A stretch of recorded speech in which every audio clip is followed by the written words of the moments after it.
Welcome in on an absolutely gorgeous day. We are live at Social Taco. It is Taco Tuesday. Pat Smith, Conrad Van Order will be with you here live on site at Social Taco.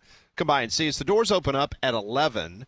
We'll be here until 2 o'clock. Molly holding the fort down high atop Red Mountain. Landrum will be back with us next Monday. He's on vacation for the rest of the week as long as he, didn't get stranded on a mountain somewhere or something like that. Snowdrift. Something stay away from nature. caves, Landrum. I know he's listening right now. Yes, absolutely. So come on by and see us. Like I said, Social Taco, this is a place that so many of you get an opportunity to come have a late lunch, hang out with us, talk some sports. So we welcome you to come on through here beginning at 11 o'clock when the doors open up. And if you're here a few minutes before 11, Taylor and the great folks here, they're going to let you come in. I was about to say, Don will greet you. He'll have your gift bag ready. And gift bags? Great. Yeah. We got gift bags now? Maybe. You never know. That's pretty impressive. Well, as we speak, Conrad, at this very moment, the college football playoff managers meeting is underway at a hotel inside the Dallas-Fort Worth airport.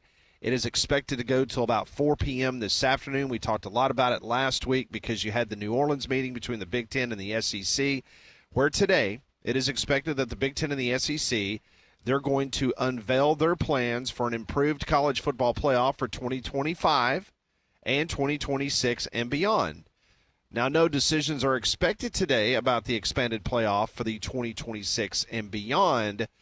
The agenda today is focused more on operations and possible changes to the 2025 model rather than the 2026.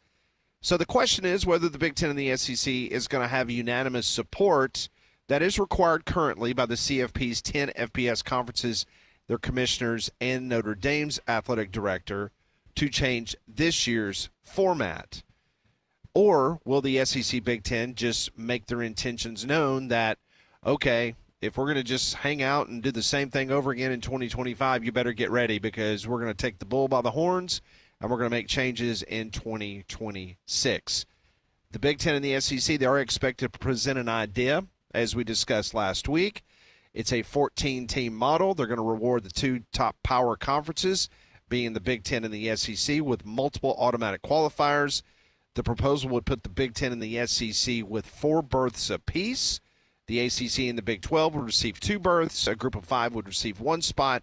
And the final team in the field would be an at-large selection. Conference commissioners, if nothing gets done today in Dallas, which they're not sure if there's going to be a vote or not for a change of 2025, they will meet again in April and then again in May. So there's some opportunities coming the next couple months, but this is significant. We'll get to finally find out by late this afternoon, Conrad, what the agenda looked like and what the SEC and Big Ten said behind closed doors. Yeah, and I'm very interested to see, do we stick with, like you were just saying, with the 14-team format? Is that the one that they're owning in on, or are they looking more at the 16-team format? Because, as you broke it down just now, we would potentially be looking at, you're going to have 4 Big Ten, 4 SEC, 2 Big 12, 2 ACC. Then you're going to have your Boise State, your UNLV, your, whoever from the group of 5. And then let's be honest, at least for right now, it appears that other spot's, it's Notre Dame's spot, right? And so I just wonder, do you try to push for that 16-team format? Because then maybe that opens the door for, you have a great year, maybe 5 SEC teams get in, or 5 Big Ten teams get in, or heaven forbid, 3 ACC teams get in. Don't think that's going to happen anytime soon, but that's what I'm really interested to see because, obviously, as we know, the SEC and Big Ten, they kind of hold all the cards. It's just a matter of, how willing, Brett Yormark and Jim Phillips are to play ball with the Big Ten and SEC. Well, one thing's for sure, you'll have the Mountain West commissioners, Conference USA, Sun Belt, American, all those folks, they're going to be in the room. I know that they have read the reports in which came out of New Orleans of what the SEC and the Big Ten were planning to do. But it's another thing to try to get everyone in that room. That's why we waited for years to get the expanded playoffs we got this year. It's because nobody could agree on anything. Yes. Now, everyone has ceded control to the Big Ten and the SEC looking at 2026 and beyond. So do you play one more year under the current system? And hopefully the likes of the Boise States or the Arizona States that was able to kind of, finagle their way into the system and make all that money in the CFP this year. Do you just basically say, you know what, we're going to try to take as much money as we can. We're not going to look for a change. We're not going to vote for it. And then the SEC and the Big Ten will tick them off to the point to where next year they really get aggressive with their changes. I just want to understand what the contention would be for, and I'm talking about for 2025, just this upcoming year, the immediate future, what the contention would be for making the top 4 seeds or the buys, so to speak, just the top 4 teams overall in the rankings as opposed to the top 4 conference champions. Now, maybe that's something that the ACC and the Big 12 really want to hang on to, but as we saw this year, didn't work out well for those teams. So it's like, I just wonder what the contention is, because that seems to be such an easy solution, and I know maybe from the outside looking in it's easy, but I just wonder if we get any movement on that front, because that seems like the most likely thing to happen for immediate change, and it seems like a no-brainer to me. Well, let's ask the guy that's covered the Southeastern Conference for many a moons, also covers the Georgia Bulldogs for the AJC and DogNation.com. He was down hanging out with the old ball coach yesterday. We'll talk to him about that as well. Mike Griffith joins us on Three-Man Front. Mike, I hope you're doing well. We were just discussing the college football playoff meetings going on in Dallas, Texas. We don't expect a lot to come out of it in regards to maybe them voting on anything in particular, but just your thoughts as they come out of the meetings from New Orleans last week between the Big Ten and the SEC. What do you anticipate those two conferences telling everyone else today? Well, like you just said, what happens and what they tell us are two different things, right? Sure. So you do wonder a little bit. I guess you started base level with the 4 guaranteed spots, right? And then you wonder what that portends into. Does that mean now 9 conference games? Is that the green light to get the 9th conference game? And if so, how much money are we talking about in terms of the value of the SEC's television contract? And then what does that mean for how the SEC sits compared to the Big Ten, which right now has a richer television contract? And then what does that mean for the other non-conference games, right? We saw Nebraska cancel on Tennessee, for example. How many more of those future games get canceled? What does it mean for the number of teams, if we're talking about guaranteed bids now, how many teams will be in the playoffs? Do we go to 14? Do we go to 16? Will there be play-in games? Does the value of a conference championship diminish even further? What does the salary cap look like for each team? The roster size limit, are we really comfortable with 105? Are we comfortable at 21 million? How do you police money that comes outside of the allocated $21 million budget, if that is indeed the number? How do you stop boosters?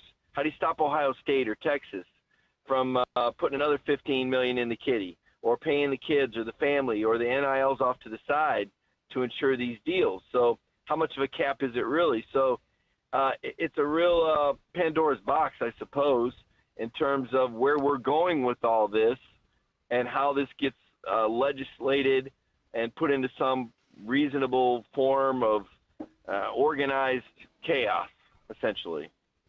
So, Mike, you just kind of briefly hit on this. I wanted to ask you, so when we were looking at either 14 or 16 teams, do you have a preference one way or the other? Because I'd look at that and I think, if you're the SEC or Big Ten, why not push for 16? And then if you have a really strong year in your conference, you might be looking at 5 or even 6 teams potentially being able to get in the playoff from that one conference if you go to 16 instead of 14.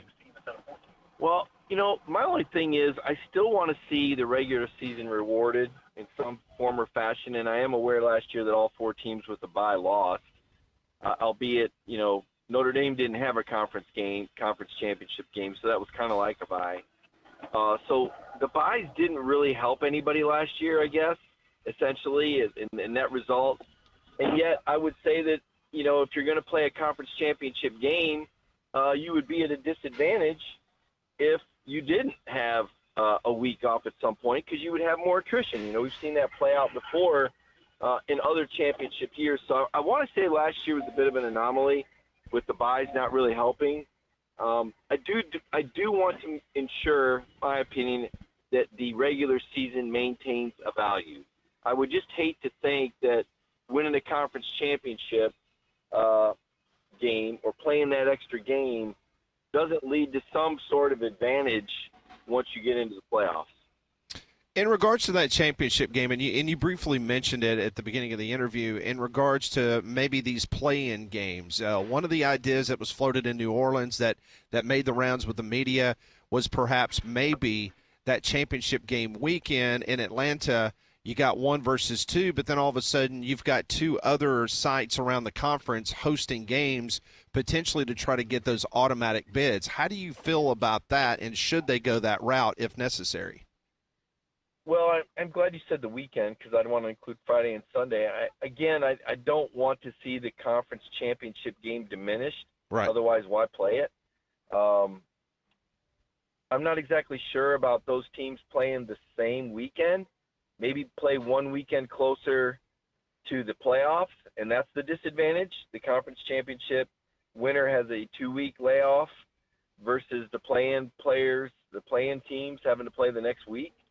But there's got to be, again, to me, there's got to be some value to the regular season, or we're really messing with college football as it is. And I understand that amateurism didn't stand the test of, the federal court system. I get that. But I wouldn't mess with the recipe too much. And if you start getting away from the urgency of each Saturday, I think you lose a big piece of college football. And that's not to say, basketball doesn't work. I mean, but let's face it, there's not as much urgency in a college basketball weekend because it's a tournament sport. That works for basketball. I don't want to see that happen to college football. So that's kind of where my guard is up. Mike, so looking at, I know a lot of this we're looking at the future in 2026 and beyond, but for this upcoming year in 2025, do you have any reason to believe that we're going to see any sort of a change? I know the SEC and the Big Ten seem to want just the straight seeding model where you would have your top 4 seeds that get a bye would be just the top 4 teams in the rankings regardless of conference. And as you mentioned, all the teams that got byes as conference champions this year lost in that first round or in their first game. So do you have any reason to believe that there is going to be that change in 2025, and why would the Big 12 or ACC not be on board with that? Well, I mean, they don't want to deal themselves out of the mix, right? And the reason there's not likely to be a change is you've got to have everybody on board. I mean, this was an agreement, drawn up, relatively hastily, compared with other systems in place because everyone said, hey, let's jump into this 12-team playoff the final 2 years of this contract. Otherwise, we're stuck with a 14 playoff. Now, I would ask you guys this. In hindsight, was that a good move? Or would you have rather seen a 14 playoff last year? For me personally, I'd have liked to see a 14 playoff. Yeah, I mean, I guess I would have liked to see the 14 playoff, but clearly the best team would not have been included in that situation, so that's where it's a little tricky. Well, no, wait a minute. The best team at the end of the season or the best team in the playoffs? That's a good point. The best team in the playoffs, yeah. Because I would not say that after losing to Michigan by a touchdown at home as a 3-touchdown favorite, I would not have classified Ohio State as the best team in the nation when the season ended. That's fair. Of course, I wouldn't have classified Alabama as the best team in the nation in 2017 when they lost by double digits to Auburn in the final game of the season and didn't play in their conference championship game either. Very true. Yeah, that year worked out pretty well for Alabama. Yes, it did. But unlike Alabama, which only had that, I believe, was that their only loss at that point? I think it was, wasn't it? Were they undefeated when they lost to Auburn? Yes. I believe so. Okay. Ohio State had also lost to Oregon. So they were the 4th place team in the Big Ten. That was the 4th place team. So I can't call them the best team in the nation. And that's why this national championship is somewhat watered down for me, because I don't think Ohio State deserved it. I don't think you should finish in 4th place in college football. And again, maybe I'm just being a college football snob, but I don't think the 4th place team in any conference should have a pathway to a national championship game, because what that does is it takes away the importance of the regular season. To me, that's my thought on it. Mike Griffith joins us from the AJC, covers the Southeastern Conference, also the Georgia Bulldogs for DogNation.com. So this 9-game idea of a conference schedule for the SEC, do you anticipate sooner than later that this is going to get done? What is the insiders telling Mike Griffith? Are we finally going to get the 9-game conference schedule for the SEC and some type of schedule agreement with the Big Ten? I think so. I think that's what all these meetings are about, and I think it's about setting the table for 2026. I can't imagine that they'd want to have another transition from 2026 to 2028 or 2030. I mean, at some point, I feel like, college football's like been experiencing an earthquake the last 4 years between the NIL and the portal and the expanded playoff. And, I kind of long for the old BCS years. Like, okay, we're going into the season. We know the formula. We know how it works. Not necessarily because 2 teams was better than 14 or 16, but I felt like when we sat down at the card table, we all knew what game we were playing, right?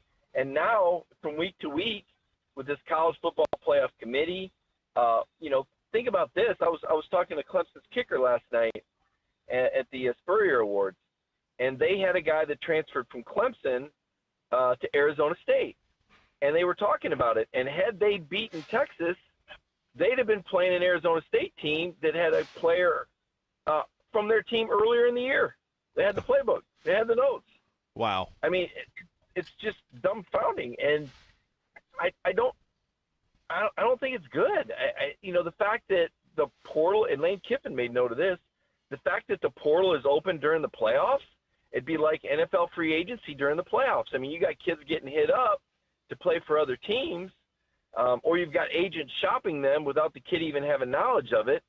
An agent will shop a player and, shop them to 8 or 10 teams, and then he'll contact the player and, hey, you don't know me, but I know you. And if you transfer to, wherever, I can get you $800,000 a year. Amazing. And then the kid goes to the coach, and the coach says, well, we're still playing games, or, we can't match that.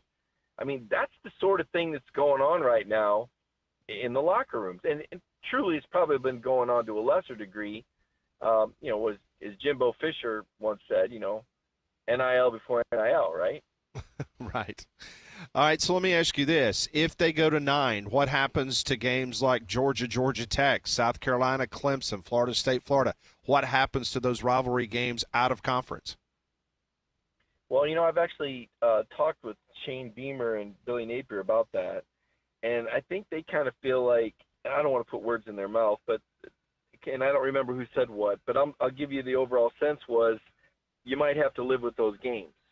And the games you lose are the really interesting ones. Georgia, Oregon, Georgia, Clemson, those sort of games in the name of tradition, right? But as Brian Kelly said, you don't want to be a prisoner of tradition. It's like you're going to fight to save Georgia, Georgia Tech, but the heck with the importance of the SEC champ. It's a real mixed bag. We all know that this is all motivated by the almighty dollar. Those rivalries have been protected, whether they should or shouldn't be. I would think at the very least you would want to move those games to the beginning of the season where maybe some of those kickoff classics games were at, because you don't necessarily want to be playing some bloodthirsty rival the week before you play the SEC championship game, or you might have your star receiver get in a fight and get kicked out for the first half of a game against Joe Burrow or somebody like that, for example. Right. So, Mike, I know we're still 6 months away from the start of the season, but I did want to ask you this real quick about the upcoming year. So ESPN, they have their early top 25 rankings out, of course, like everyone does. But they went through and they picked what they view as the kind of make-or-break game for each team in the top 25 for next year. And for Georgia, they listed that as the Alabama game when Alabama's going to travel up there to Athens. Would you agree that right now, looking ahead, that Alabama game is the biggest game or the most impactful game on Georgia's schedule, or would you say a different game because we saw Georgia lose that one last year and still make the playoff? Yeah, I think make or break, it's fair enough. I mean, you could pick 4 or 5 games. You could say Georgia at Auburn. You could say Georgia at Tennessee. You could say Texas at Georgia. I don't know what Ole Miss has got coming back, but Alabama is certainly an important game. Alabama is probably the most important game in my sense because this is the game Kirby can't win, right? He's only beat Alabama once. I was about to say, for the fan base, I think it's definitely the biggest. Well, and also I think Alabama's going to be a contender. I mean, this might be the team you're trying to beat out for that, spot in the SEC. Although, do you really want to play in the SEC championship game? Was that really that much of an advantage? I mean, at the end of the day, what did you really get out of that, right? I mean, I saw Penn State didn't play in the Big Ten championship game. Who'd they end up having to beat, SMU and Boise State? Yeah.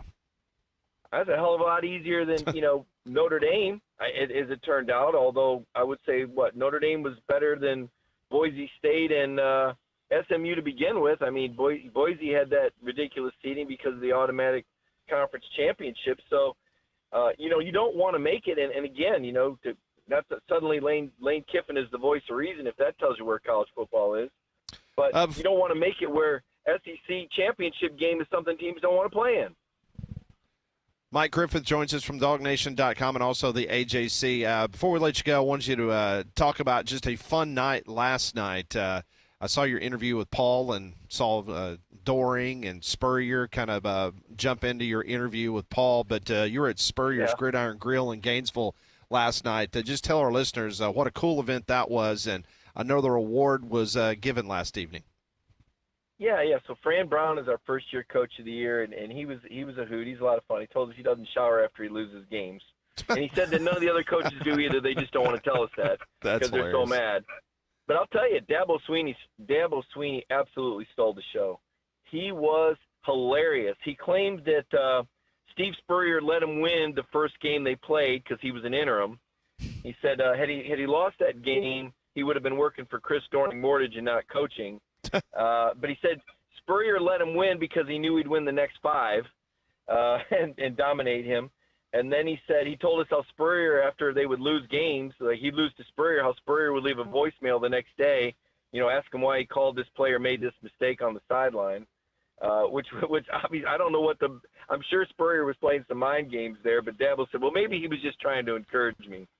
And then in the spirit of Spurrier's Gridiron Grill, Dabo suggested that when he's done coaching, he'll open up Sweeney's Weenies, a hot dog restaurant. So he was in rare form, and he was having a lot of fun. And he was talking about how Alabama won a national championship completing 4 passes, and his favorite play was tackling a punter on a fake punt, or a kicker on a fake kick, or a punter on a fake punt.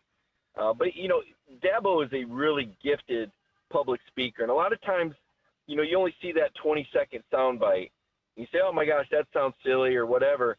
But, my buddy Edgar Thompson works for the Orlando Sentinel. He said, man, I came away with a completely different perspective and how gifted of a speaker this guy is, how charismatic he is, and how he takes over a room. So with guys like Marcus Freeman there and Steve Spurrier and Shane Beamer, Dabo Sweeney was an absolute rock star. And I know a lot of Alabama fans that still pull for Dabo. They would have been really proud of him, and he was such a pro, so professional and classy to be there to represent his kicker, who won the freshman special teams player. But he really had the touch with talking about Coach Spurrier and giving Lenore Sellers, the offensive player of the year, giving him a ton of credit for making those plays to beat Clemson, giving Fran Brown a lot of credit for beating Miami and getting his team in the ACC championship game, and then to hear Fran talk about, how Dabo was the guy that really welcomed him into the league.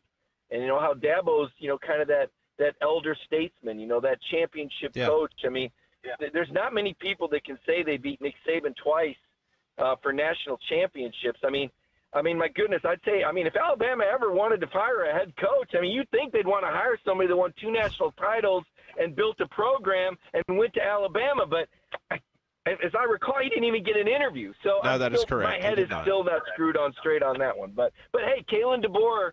Well, wait a minute. We're not sure about. Well, anyway, we won't get into all this. We got a long off season. Hey, Mike, safe travels back home. Always appreciate you joining us on Tuesday. Hey, that was guys, just remember this. Just remember this about Alabama now. Just remember this, because you brought up the Alabama game being pivotal. I just thought about this. Nick Saban has the whole off season to help that. Remember how he said he was going to help that program? He's got a whole off season with that office and Brian Denny. I'll bet you he's over there right now pouring over the films, flipping the tide out. Well, he might be zooming in for Lake Burton or Jupiter, Florida, but I don't think he's going to be in Tuscaloosa. I don't think he would admit to helping that team last year. No. Hey, Mike, have a great week, and we'll talk to you next Tuesday. All right, guys. Have a good one. Thanks. That is Mike Griffith joining us on the Buyers Right Hotline. Wow, as usual, does not disappoint. Great stuff from Mike Griffith. We're live at Social Taco. When we come back, we'll kind of unpack some of the things he said. We will open up the courtesy GMC text line. We are getting text in all caps already, Pat. It's the first segment of the show. You got to love it. That's next on Three Man Front.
It is 1028, Jocks 94.5. We're live at Social Taco. The doors will open up in 30 minutes. Come on by, have a late lunch, hang out with us until 2 o'clock.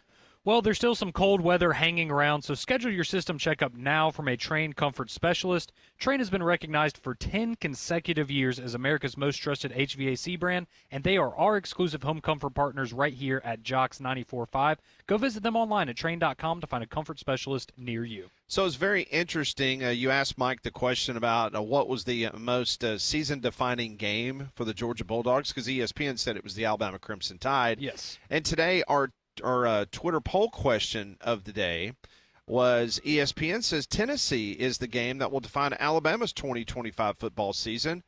Which game, in your opinion, will be the season-defining game? What were the options today? Yeah, so you have 4 options. You have the road trip to Georgia, like we were just talking about with Mike. You have a home game against Tennessee, home game against LSU, and then other. So that would be Missouri, South Carolina, or Auburn.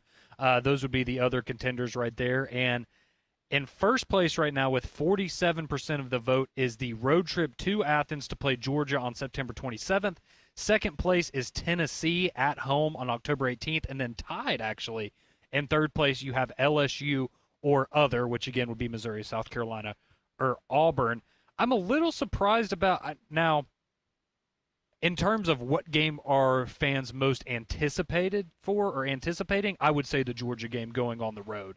But I think the Tennessee game, and similar for kind of what I brought up with Mike, is, you won against Georgia last year, and that was great, but you still ended up with 4 losses, not in the college football playoff, right? I think you can go on the road and lose to Georgia, but having a home loss to a Tennessee team again, similar to the LSU game, but I think Tennessee is going to be a tougher matchup.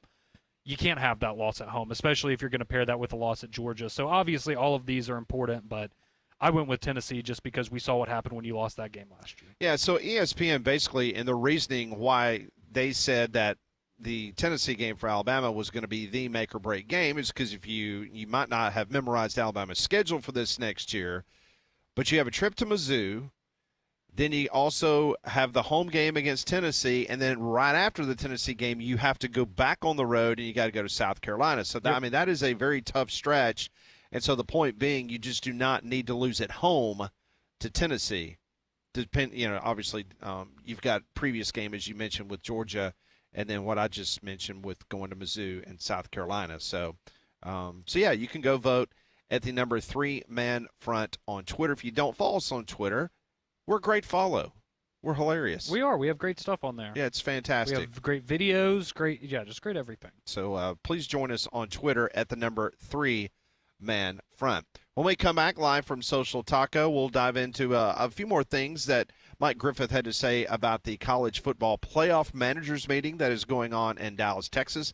That is supposed to go on until about 4 o'clock this afternoon. I'm sure we'll start hearing maybe some things leak out around lunchtime, and then as everybody heads to the, to their tarmacs, because they're meeting in a hotel at the Dallas-Fort Worth airport. Okay, so it's not the same one we had media days at last year. That they flew in, they go to their hotel, they have their meetings. Basically, it's where back in the old days, that's where all the athletic directors used to meet, either in Dallas-Fort Worth or Atlanta, because people could fly in. There's so much traffic. Yeah, you don't know why they're there. Just connecting flight. Instead, you go to one of those hotels. That's smart. And have your interviews. So that's what typically takes place. More 3-man front. We're live at Social Taco, Jocks 94.5.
Welcome back to Three Man Front on this absolutely gorgeous Tuesday.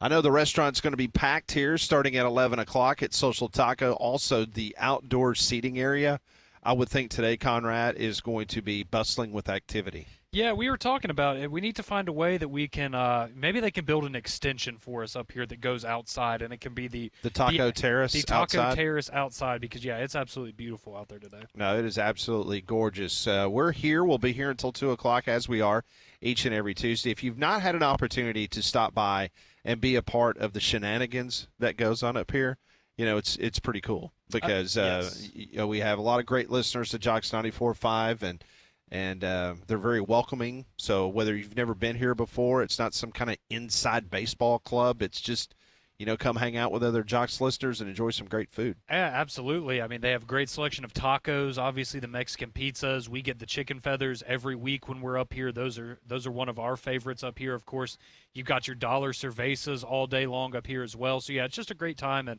as our friend Don says when he calls in, it really is kind of like a family affair up here. And we hope to extend that family and continue to get new people up here. It's very cool seeing every week just new faces and people that want to come by and check it out and just say hello and talk some ball. Mississippi State is visiting Alabama tonight. That is an 8 p.m. tip-off. Right now, the Vegas line is Bama by 8, 171.5. That is the point total. These two teams met earlier this season in Starkville, where Alabama eked out a 4-point win, 88-84. Remember, Youngblood hit 7 3-pointers that night. I mean, he was That was huge. his best game this year, yep. He was huge for Alabama. Meanwhile, Mississippi State, Josh Hubbard is the straw that stirs the drink for the Mississippi State Bulldogs. He has started in 41 consecutive games for the Bullpups. He has a 17, almost an 18 points per game average scoring. And he's a guy that can pour it in buckets when needs to. He is fifth in the league in scoring. And I noticed that Mississippi State's offense has piled up 79 points per game. That is the program's fifth highest mark and best since the 1990-91 season. So they're scoring some points. So now, are they going to be able to score as many points as Alabama tonight? Because it's been well documented. Alabama's the number one scoring offense in the country, 91 points a game. Mark Sears, number 2 in the SEC in scoring. He's averaging 19 points a game. The Tide has scored at least 80 points in 10 straight games. And as I mentioned, Bama is an 8-point favorite tonight. And if you divide the point total based on what they're predicting the score to be, 90-82. 90-82 would be the final score, which would be 3 points over what Mississippi State typically scores and a little bit over what Bama does. Yeah, I just think if you're Alabama, right, coming back home, or I guess staying at home after the Kentucky game, you know what the next 3 games look like. You need to get this one going into these final 3 games where, again, I'm not saying this is what I think is going to happen, but let's say, for example, you go 1-2 down these last 3 games. If you win this game tonight, that's going to help you potentially hold on to that 1 seed. And I know this is, the kind of stat that Alabama fans love is like a broadcaster's curse, but John Rothstein posted this and shared this morning. Alabama hasn't lost to Mississippi State in basketball in 1,137 days. So hopefully that's 1,138 days tomorrow when we're doing the show.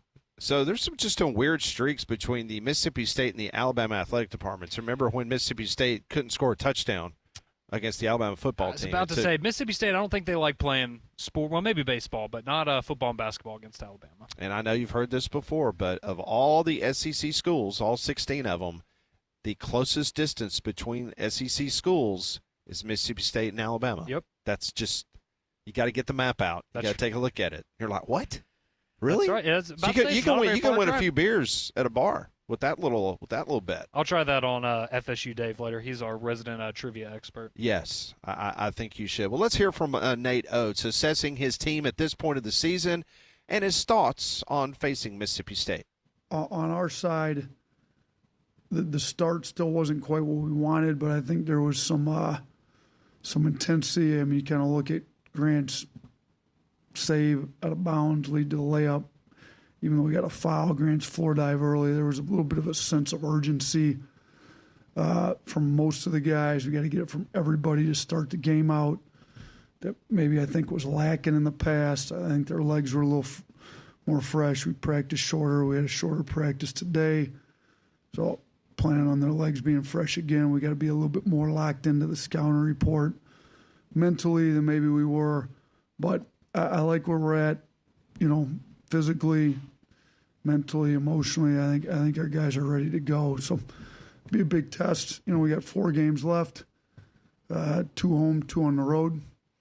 This is the lowest ranked of the 4, but it's not easy games. These guys are tough. They're physical, and they've got scoring, and they play us tough pretty much every time we play them.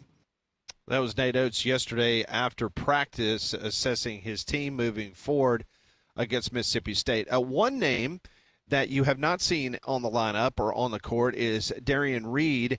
Injury update now. This is what Nate Oates had to say about Reed. Just answer it before he gets asked. Darian went up to Birmingham and got evaluated by Dr. Kane on his leg.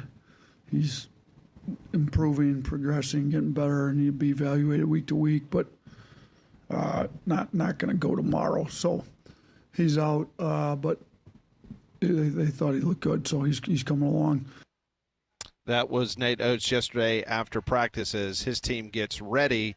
And he mentioned it in that first clip, Conrad. When you take a look at Alabama's schedule and what they have left, this is a top 25 team they're playing in Mississippi State. Yep. This is a Mississippi State team that is squarely going to be playing in March Madness. I believe right now they're a 5 seed. Without a doubt. Mm-hmm. And so when you look at the Alabama schedule, this is the weakest team on paper that they're going to face. And they're a top 25 team.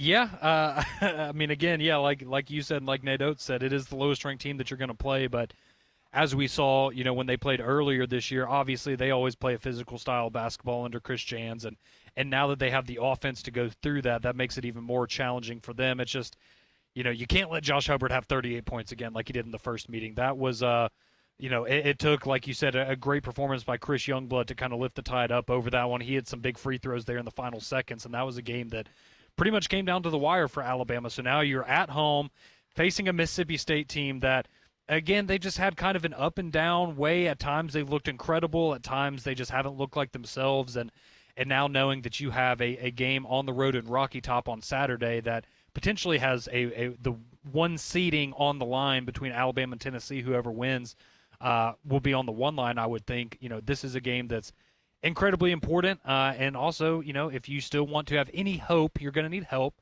but any hope of a split for the SEC regular season title, you would need Auburn to lose one more game before the second IBOB of the year. But every game matters now if you're Alabama, and we know that's certainly still a goal for them. It sure is, and you're just trying to accumulate as many wins as you possibly can, and Alabama's schedule is just so daunting here towards the back end of the season.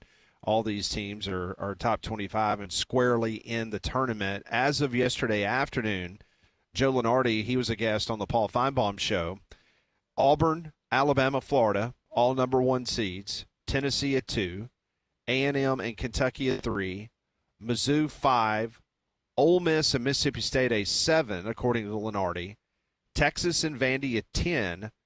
Oklahoma and Arkansas both in as part of the last 4 in. He also told Paul yesterday afternoon that as of this moment, Auburn has pretty much lapped the field twice in regards to being a number 1 seed. Oh, yeah. And he does not see anything possibly happening that would pull Auburn off the one line. And he believes that Alabama could be in jeopardy based on their schedule. Doesn't, as he told Paul, it's not because Alabama is faltering down the stretch and they got problems. It's just the fact that losses are going to happen because you're playing really good basketball teams, and this is not college football. So he anticipates that Alabama may lose a couple games, may even fall off the one line, but it does not mean that would detract from the fact that he believes that Alabama is one of the very few teams that can make a run and win the national championship. So let me ask you, all right, so let's say Alabama, let's say they get this win tonight at home, and then they go, let's say they lose at Tennessee and they lose at Auburn. So you're going to beat Mississippi State at home and Florida at home. Oh, yeah. Is that enough to hold on to the 1 seed, or does Tennessee jump you because they have the head-to-head recently? No, I believe it would because of the fact that you beat Florida. I mean, I agree with you. I just, yeah. There was an article, and we'll get into it a little bit later in the show, but there was an article this morning in the Tennessean in Nashville in which they laid out the best opportunities to win the national championship, and it's going to surprise some people of the list that they have. And I think a Florida win by Alabama, even though it would be in Coleman Coliseum, that would carry significant weight. So even if you do lose at Auburn, and let's say you lose on Rocky Top, that I think you're still putting yourself in a position based on your resume and your net ranking to potentially still be a number one. So you're looking at 2-2. Obviously, you want to go 4-0 if you're an Alabama fan, but so we think 2-2 these last 4 games, you're going to be solid as a 1 seed because you're going to have a win over a top 6 team regardless at that point. Yes, but there is a lot of momentum, obviously, what's going on with the Tennessee Volunteers and the way they have been playing of late. And I thought they were dead in the water in terms of getting a 1 seed a couple of weeks ago, and the fact that they've climbed back to the spot they have. Well, the win at Texas A&M was extremely impressive. Yes. But we found out when Lanier actually decides he's going to score some points. They're pretty good. That helps out big time because Tennessee, I think, right now is 4th nationally in total defense. We're live at Social Taco in Homewood. Doors are going to open in about 15 minutes. Come on by and see us. Have a great lunch here. As Social Taco, they welcome you in each and every Tuesday along with us. Pat and Conrad, we're live here at Social Taco. Molly back high atop Red Mountain. Landrum will be back with us on Monday. This is 3-Man Front on Jocks 94.5.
It is 10:50, Jocks 94.5. We've already talked to Mike Griffith from the AJC. Coming up at 11 o'clock, a good friend of the program, Evie Van Pelt. She runs the Rebel Walk. She's going to join the program. We're going to talk some Ole Miss basketball as they get ready to take on the Auburn Tigers tomorrow night down at Neville Arena. We'll also talk to her about some football musings going on over there in Oxford with Lane Kiffin. Later in the show at 12 noon, Mike Rodak. And then at 1:30, our resident bracketologist, Rocco Miller, the bracketeer, he is going to join us at 1:30 to give us the latest rundown of what he's seeing. Also keeping our eye to Dallas, Texas, what's going on there with the college football playoff managers meeting that is going on. We expect that Tony Petitti of the Big Ten, also Greg Sankey of the SEC, to lay out the discussion and the plans that they set forth last week in their meeting in New Orleans. So we'll see what happens with the 2025 CFP and what discussions will then ensue with the 2026 version of the college football playoff. The trend continues with these spring games. Word out of Raleigh, North Carolina, that NC State's entire 15-practice schedule will be closed to the public. Big things brewing. Every single practice. And they also confirmed that the spring game will be closed to the public. Okay. I mean, I thought you were going to say Chapel Bill was. I was like, man, you can't do that your first spring game. You imagine the fanfare for that. But NC State, I mean, okay, next domino to fall. I mean, I feel like every day we're going to get one of these now. Just another school. I understand having all the practices closed because, I mean, that's really no different than what you experienced during this regular season, let's be honest. No, I mean, what, media gets, what, a 20-minute viewing period, 30 Perhaps. minutes, something like that? Yeah. Now, I do know that Hugh Freeze at Auburn, he was a little bit more lenient. There's a couple times that I know Nathan King and the rest of the guys that cover on that beat that they had an opportunity to watch practices in its entirety. Now, you couldn't have your phone out, and you couldn't be – yeah, you can't be recording anything. Yeah, and you can't be tweeting it out live as it's happening or blogging. But I will give credit to Hugh Freeze and Auburn have been a little bit more liberal with the media being able to watch some of their practices. But, yeah, North Carolina State has decided their 15 practice schedule will be closed to the public. Dave Dorn also says that the spring game will be closed. I mean, I guess I like that. At least you're still doing it, because that was always my thing was, you know, if you're going to just not have a spring game, I think that can be detrimental. Now, if you don't want to broadcast it on television or let people come in there and spectate and take video of certain players that you think might want to go in the portal or whatever, and you don't want to hurt your depth that way, I can understand that point of it. I'm not the biggest fan of it, but I can understand the mindset of it. But I'm glad to know they're at least going to have a spring game, because that was one of the weird things about, you know, when Steve Sarkisian, when he did that interview with Kay Adams and was talking about their spring game, and, you know, the guys are tired, and I just don't know if, you know, we're going to be set up for a scrimmage type situation. And it's, I mean, that stuff's pretty important on top of the fact that, I mean, you've had months to rest and recover from that. And, I mean, this is going to be the new norm moving forward of if you're a top program, you're not playing 12 games a year, you're playing 14, 15, 16, at least you hope. So we will see who the next domino to fall is in the SEC, because right now you have Texas and Missouri, right? Those are the only two that have as of this moment canceled. Well, I'm sure in 5 minutes. Vanderbilt has announced that they will play their spring game. Well, they're an integrity university. I would expect that from them. Yes, they are, very much so. So we'll see if there's any other news going on around the SEC in regards to schools deciding not to do that. Evie Van Pelt's going to join us in a couple minutes. You remember Ole Miss, what they did last year? Didn't they have kind of like reminded me of like what you would have at like field day towards the end of your elementary school days? Remember, like didn't they have like spring? A basketball game or something? They had they had a dunk contest. Did they have a tug of war? Probably. Maybe they had kite day. Did they have? They went out there and flew kites on the field. Yeah, Red Rover, send juice right over, whatever. Red Rovers and juice right over. I like that. That could work. I do have some good news for you. I love good news. Well, it's good news if you're a resident of Miami, because you can sleep well at night. The carjackers from Carson Beck and Hannah Cavender, they have been found and arrested. Oh, thank So goodness. if you reside in the Miami area and you're listening to the show, your car is safe. You're safe. They have been apprehended. I don't know if the car has been returned to Carson Beck, but His Mercedes was recovered, but not the Lamborghini. I think he probably wanted the Lamborghini. Okay, so the Lamborghini, so that was not a lease deal. So they I guess he bought it or gave it to him. Yeah. they gave it to him part of his NIL. What is the sticker price on that Lamborghini? It says, let's see, roughly 300,000, Okay. give or take. Okay.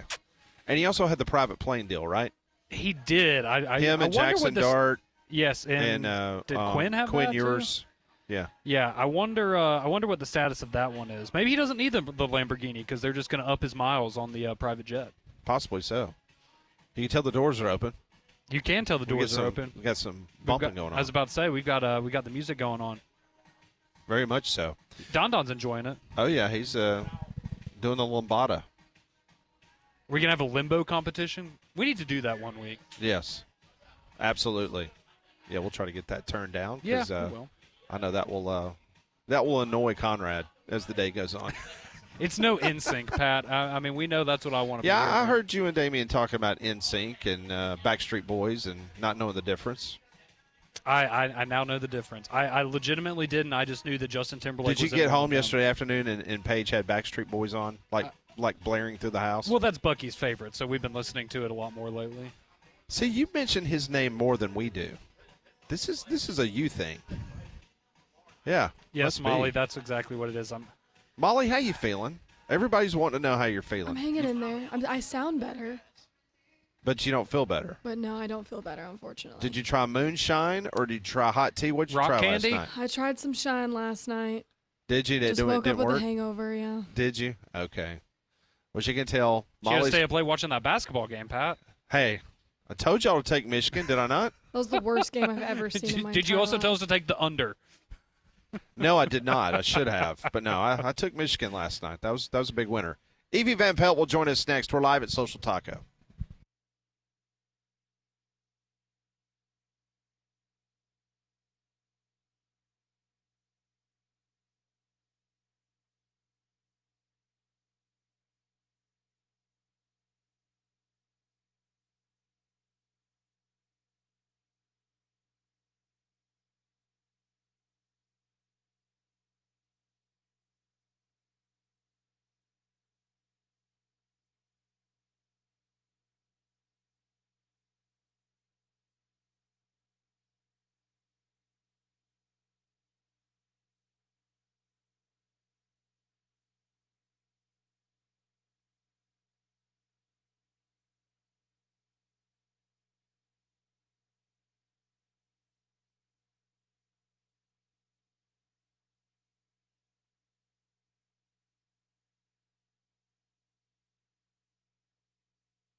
Welcome back in. It's hour number 2 of Three Man Front. We're live at Social Taco in Homewood. The doors are open up. The mayor is up here. We've also got Michael, Matthew, all sorts of folks been coming up saying hello to us, so we appreciate that very much. As Don's wearing his Florida Gator shirt. He has changed allegiances. Honor of PG not being able to make it up here today to join us. He's one of our regulars, so appreciate that very much.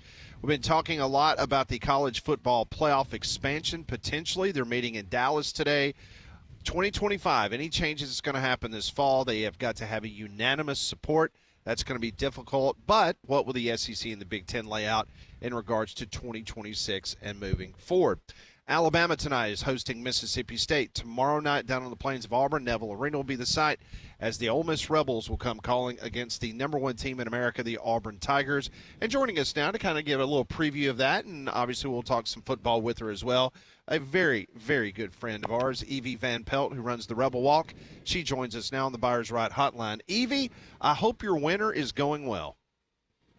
Yes. Well, my winter is going well thus far. I've only been in the ER one time with a flu or whatever it was. So, but I'm now you know if I'm and, not mistaken, was it the last time you joined us? Like something happened to your back? I mean, you have a you have back surgery. Yeah, I had a weird. I was pushing an ATV. Which I do not.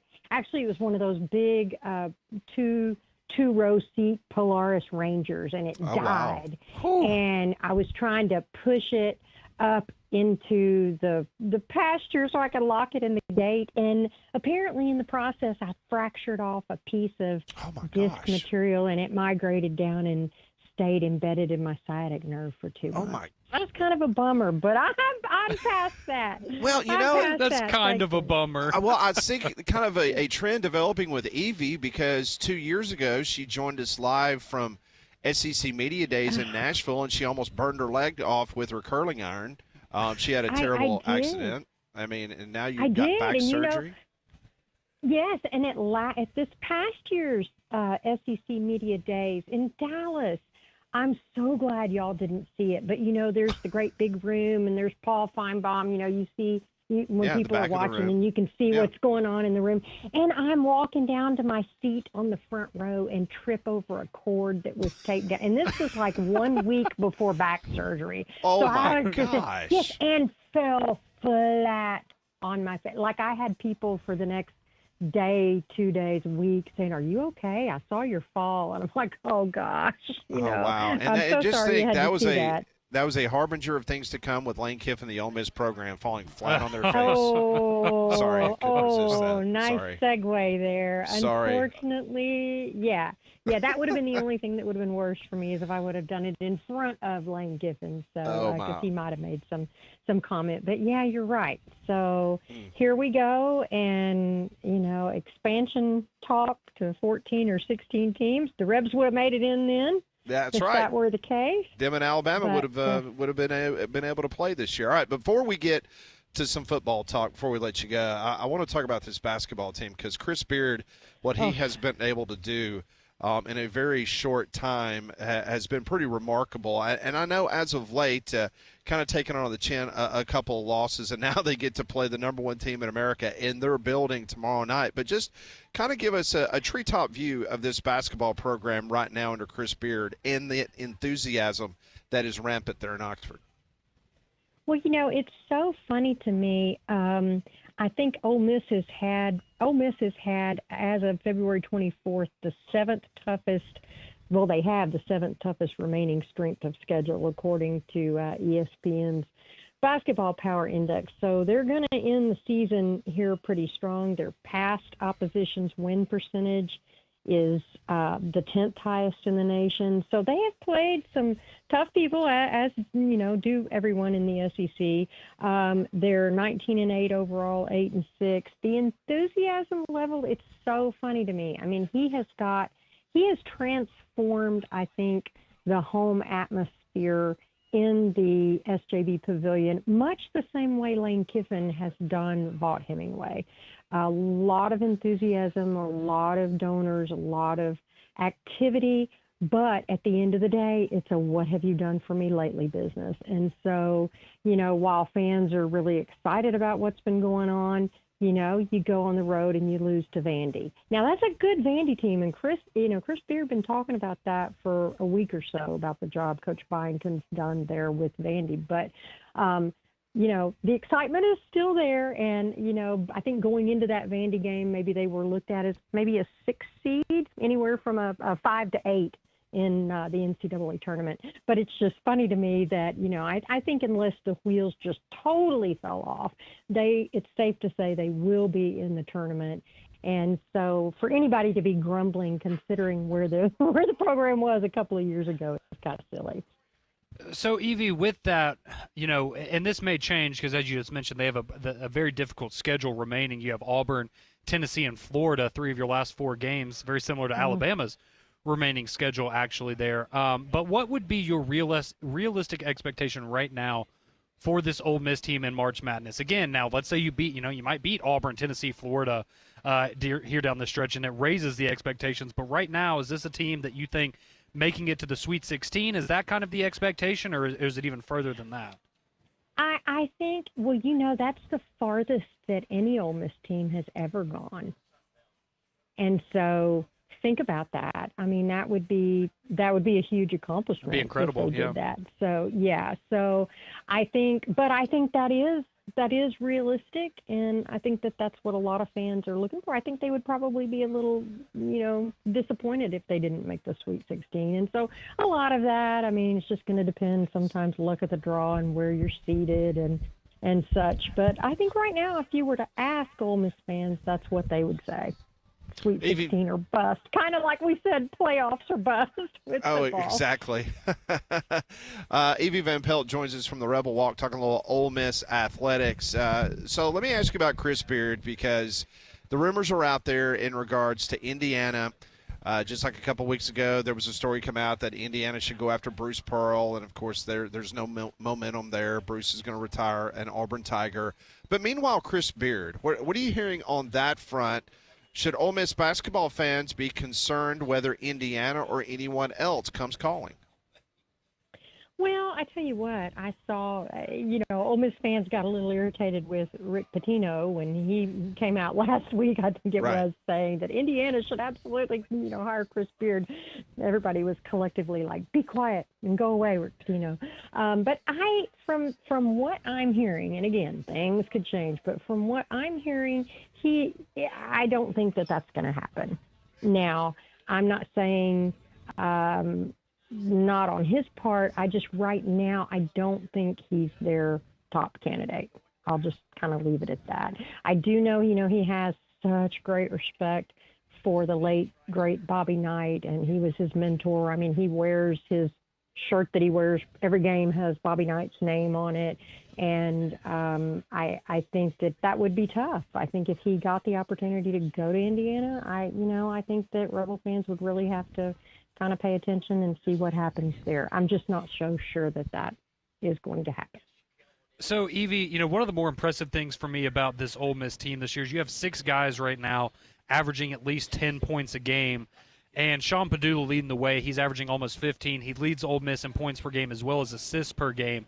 So would you say for Sean Padula, the Virginia Tech transfer, is that kind of the most important piece for Ole Miss moving forward, or would it be a guy like Malik Dia, who I remember when Ole Miss went on the road and upset Alabama, he was absolutely massive in this game. So who would you look at as kind of the biggest impact guy for Ole Miss here heading into postseason play? Golly, that's a tough one. I think, can I say both? I think that absolutely. Padula and Dia both bring a level of enthusiasm to their game, excitement to their game. I think they're going to need both of them. And you mentioned Dia. They don't win that game against Alabama, obviously, without him and his performance that he played. And but again with Padula, that's another good one to look at. So I think they've got to have both of them. Evie Van Pelt joins us here on Three Man Front. All right, so let's talk a little football. We started the conversation in regards to what they're discussing in Dallas. Last week it was the Big Ten and the SEC in New Orleans. First question, 9-game conference schedule for the SEC. You for it, you against it, and how about a scheduling alliance with the Big Ten? Does that sound like a good idea? Well, I'm just not a big fan of the Big Ten, but I guess that's because I'm an SEC girl through and through, you know. You're such an elitist. I really am. I'm guilty as charged.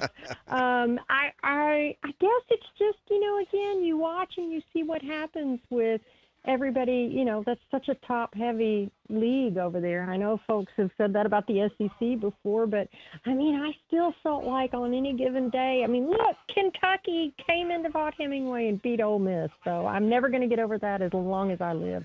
But anyway, 9-game schedule.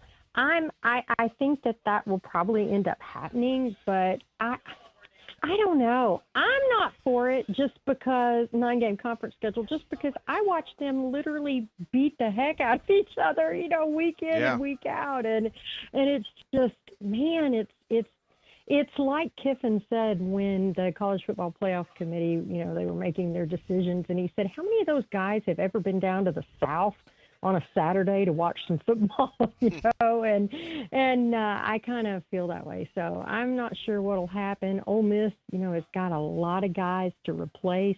The good news, they've got 40 early enrollees, about 24 transfers, and then the rest freshmen who are all there early and enrolled in January and will be participating in spring drills.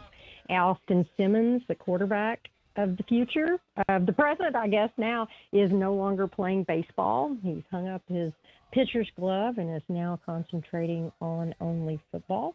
So I'm eager to see spring practices start March 18th for the Rebels. So coming up soon. So, Evie, I wanted to ask, you know, because last year I thought Ole Miss did such an incredible job through the portal, especially on the defensive side with, you know, guys like your Walter Nolans and Trey Amos, just to name a couple of them. So would you expect, and I know we still have the spring portal window to go through and everything, but right now, would you expect that this year's portal class is going to have as big of an impact as last year's on the 2025 season? You know, it would be, you're right. It was such a, you know, I think number 1 ranked portal class. All those guys contributed, especially when you're looking at Princely Umanmielen and Walter Nolan and, you know, all those guys. I think that with so many of those guys departing, I think you're going to have to see that from this year's portal class also. So they've gotten a few, you know, Arkansas was getting a little annoyed there for a while because they got Patrick Kutas, their offensive lineman, Jalen Braxton, their standout DB, and Luke Haas, their tight end, all from Arkansas. Look for all those guys to contribute. They got Princely Umanmielen's little brother, Prince Will Umanmielen. I know, what a great from name. Nebraska. I know, that's what I thought too. And then Deshaun Womack, an edge from LSU. I think that, they got Caleb Odom. We'll see, the wide receiver from Alabama. We'll see how he transitions over to Ole Miss. But I wanted to ask you real quick. I think they're going to have to. No, sorry, I didn't mean to cut you off. I was just wondering, have you heard anything about Caleb Odom? Because that was a guy that was very hyped up at Alabama, but just didn't get to see the field. And I'll be honest, my gut feeling tells me that's the kind of guy that's going to go to Ole Miss and absolutely tear it up this year. And you're going to see a bunch of Alabama fans going, why did we not make more use of him as a freshman? Well, I kind of think so. I think, to find yourself transferring as a wide receiver into Lane Kiffin's offense and system, I think you got to feel like you died and went to heaven, because I think that's going to be, and Austin Simmons is a great quarterback. It's not like, I think that's very helpful. I think if you have a 3-year starter like Jackson Dart gone, usually in a program, you may have somebody you kind of have an idea of, but I think with Simmons, he's the real deal, guys. Keep an eye out on him. I think he got to Ole Miss at 6'2". He's already up to 6'4", 215, 220 pounds.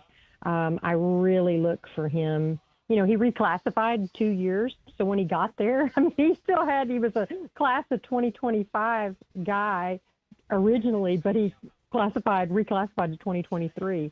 So he's still a youngster, but we saw what he did against Georgia. I'm sure y'all recall that. So Oh, yeah. I think good move for Caleb Odom. I mean, I think the Rebels are really excited about that, and we're really looking forward to having him there. All right, before we let you go, we've been talking about this, about Alabama and Auburn's schedule. ESPN did a story in which they kind of detailed the top 25, and they said the one game that could be a season-defining game. And we know that Ole Miss's schedule, just like everybody else in conference play, it's just reversed, the home games or road games and et cetera.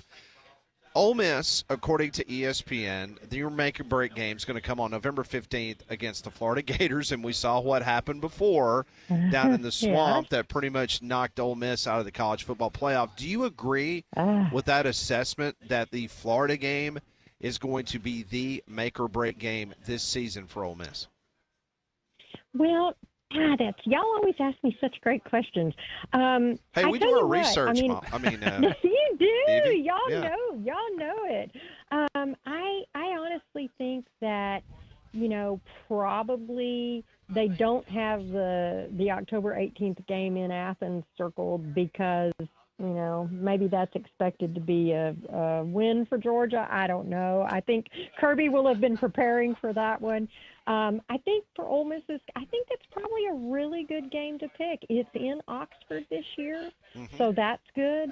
I'm not so sure that, Ole Miss travels to Lexington, Kentucky September 6th, so we'll see how that goes. But they get Arkansas in Oxford. They get LSU in Oxford. They don't play Bama. They don't play Auburn.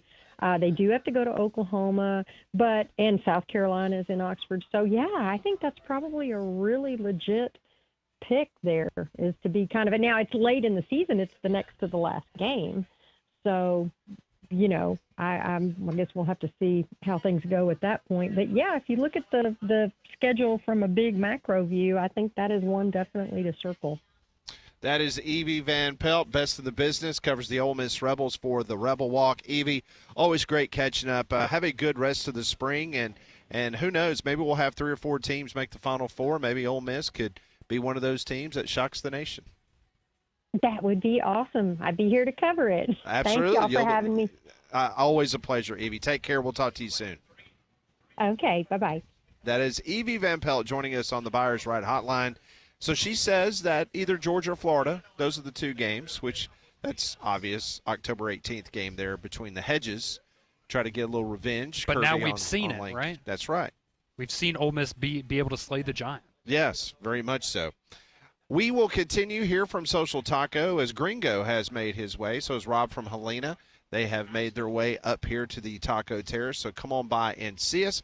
This is Jocks 94.5, 3-Man Front.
On a gorgeous Tuesday, it's 63 degrees outside, high of 70. It's going to be even warmer tomorrow. It's going to feel like spring training weather there, Conrad. I know. It's wonderful. And now might get a little hot with all the facial hair you'll have down there in Tampa Bay with the Yankees, Get a little sweaty. We're live at Social Taco. We welcome interaction with you on the phones, 1-800-239-WJOX, the courtesy GMC text line, 205-834-9450. So let's get that kicked off this morning from Social Taco. Absolutely. Well, this one, actually, it's two of them. They are in all caps, so I feel like we should start with those. All right, this is from Bama Hater. I would scream, but I don't know if our listeners would appreciate that to emphasize the all caps. But he says the Big Ten and the SEC are wimps in bully disguises. In fear of missing the college football playoffs, now they want 4 guaranteed but unearned spots. The Big Ten is actually small in courage, and I guess in the SEC it just means more to whine, complain, and depend on their generated revenue to college football to once again make them the playoff subsidy champ. Hey, Pat. This is a separate text. Is this from Bama Hater? Yes. Okay. But it's another one. Hey, Pat, why didn't you blow your top and hang up on Mike Griffith? He said the exact thing I said about a team in or tied for 4th place in the conference doesn't deserve a playoff spot. I guess it wouldn't be cool to hang up on your guest. No, it would not be. Glad to know that he's engaged and fired up this morning. I'm sorry, though, if you don't think that the Big Ten and the SEC are the cream of the crop when it comes to college football, I don't really know what to tell you there. We have another text coming in. Now that the college football playoff has expanded to 12 and maybe more soon, it's now like all other major sports. The regular season proves who the best teams are, and the playoffs are for entertainment and mostly for making money. Can't disagree with anything they just said. Let's see. Somebody else texting in, and they actually, I feel like our listeners have, and maybe it's just because it isn't football season, but they seem to have turned a corner with Mike Griffith. We have somebody that texts and says, Mike Griffith, the best guest speaker on Jocks, no doubt about it. Mike brings it, and Absolutely. Known Mike a very long time, and he's covered this conference for as long as I have been covering it, and he's been doing it in print, and obviously he joins us each and every Tuesday, and he's about to be a property owner in the state of Alabama, hoping that me and Landrum can take advantage of the bed and breakfast or whatever he's got going on at the beach. Absolutely. No, Mike does a great job. We appreciate him joining us every Tuesday here on the show. Drake texted in. He says, Pat, have you ever been to Spurrier's Bar and Grill before? I have not. He opened that up a couple of years ago. I have not made it down there. It looks really cool. Is it in Gainesville? It is in Gainesville. Okay. It looks really, really cool in regards to Does it have a bunch of memorabilia and stuff like that? Mm-hmm. He Okay. does. And he does a podcast from there each week. So That's where he does the podcast from. Okay. Yep. Oh, that looks nice. yeah, it's a very nice place. Okay. And Mike Griffith and Steve Spurrier, they go way back. So very, very good friends. And so obviously Mike was down there last night at the Steve Spurrier Awards. Let's see. We have somebody else texting in, and they said, besides the fine location you're at today, what's the best place to watch the Braves in Birmingham? I feel like Landrum would probably be able to answer that because I know we have to watch our teams from the confines of our home because we don't really get Yankees and Cardinals games. But you could go to You go to Big Whiskey's. Big Whiskey's, the Fennec, Twin Peaks. I would imagine all of those places are going to have you Yes. set up, of course, here at Social Taco as well. So you've got a lot of great options and that you hear about here on the show, and they'll take care of you in baseball season. Another text coming in. They say, I think Alabama's going to have to go 3-1 in their last 4 games to hold on to the 1 seed. If they go 2-2, they'll be below whoever they lost to, Florida or Tennessee, and then get jumped by Houston unless there are some unforeseen upsets. Well, I tell you what, Houston is absolutely playing just really, really good basketball right now. Back-to-back big wins. Big time. And the Big 12, maybe not as solid as it was last year, but it's still a very, very good conference, and that was a huge win last night. Did you see in which the kid hit the long putt on the court? Halftime, yeah. And then he gets a high five and from Patrick Mahomes, who That's pretty cool. Patrick and his wife were sitting on the court front row. Do we think they live in Lubbock in the off season? I just can't. Do you think they have I can't imagine that. Think I'm sure they they have a have home there? Oh, I'm sure they do, but Let's see. But back to the text about Alabama having to go 3-1. Certainly I think you would feel better in that situation. I will say this: I think the loss to Tennessee would be more damning for your hopes of getting a 1 seed than Florida, just because Florida's already up there on the 1 line, whereas Tennessee, you're kind of jockeying for that position there. But we will see. Maybe they win them all. Maybe they lose them all. Maybe they go 2-2. We will see. We have Burr who texts in, says great interview with Evie. Love having Evie on. She does a great job. Let's see. Somebody texting in. Okay, they're texting in Alabama's remaining schedule, which, if you're not familiar, they played Mississippi State tonight. Then you have Tennessee, Florida, and Auburn. 2 at home, 2 on the road. And they say if Alabama goes 4-0 in their last 4 games, should they be considered for the number 1 overall seed in March Madness? Where should they rank in the AP poll going into the SEC tournament if they win all 4 of those games? I will just say right now, even if they win all 4 of those games, they're not taking the number 1 seed from Auburn. No. No, I truly believe this. I think Auburn could lose the rest of their games and still probably get the number 1 overall. Well, based on what Joe Lenardi told Paul Feinbaum yesterday, that Auburn has literally lapped the field twice in regard to the resume. So I do not see Auburn relinquishing that number 1 overall seed. When we come back on three-man front, yesterday Conrad was propagating this rumor about Nate Oates going to the University of North Carolina. We're going to see if he's going to continue that rumor. News is circulating this morning out of Chapel Hill. We'll give you the very latest next on Three-Man Front.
Yeah, those rumors.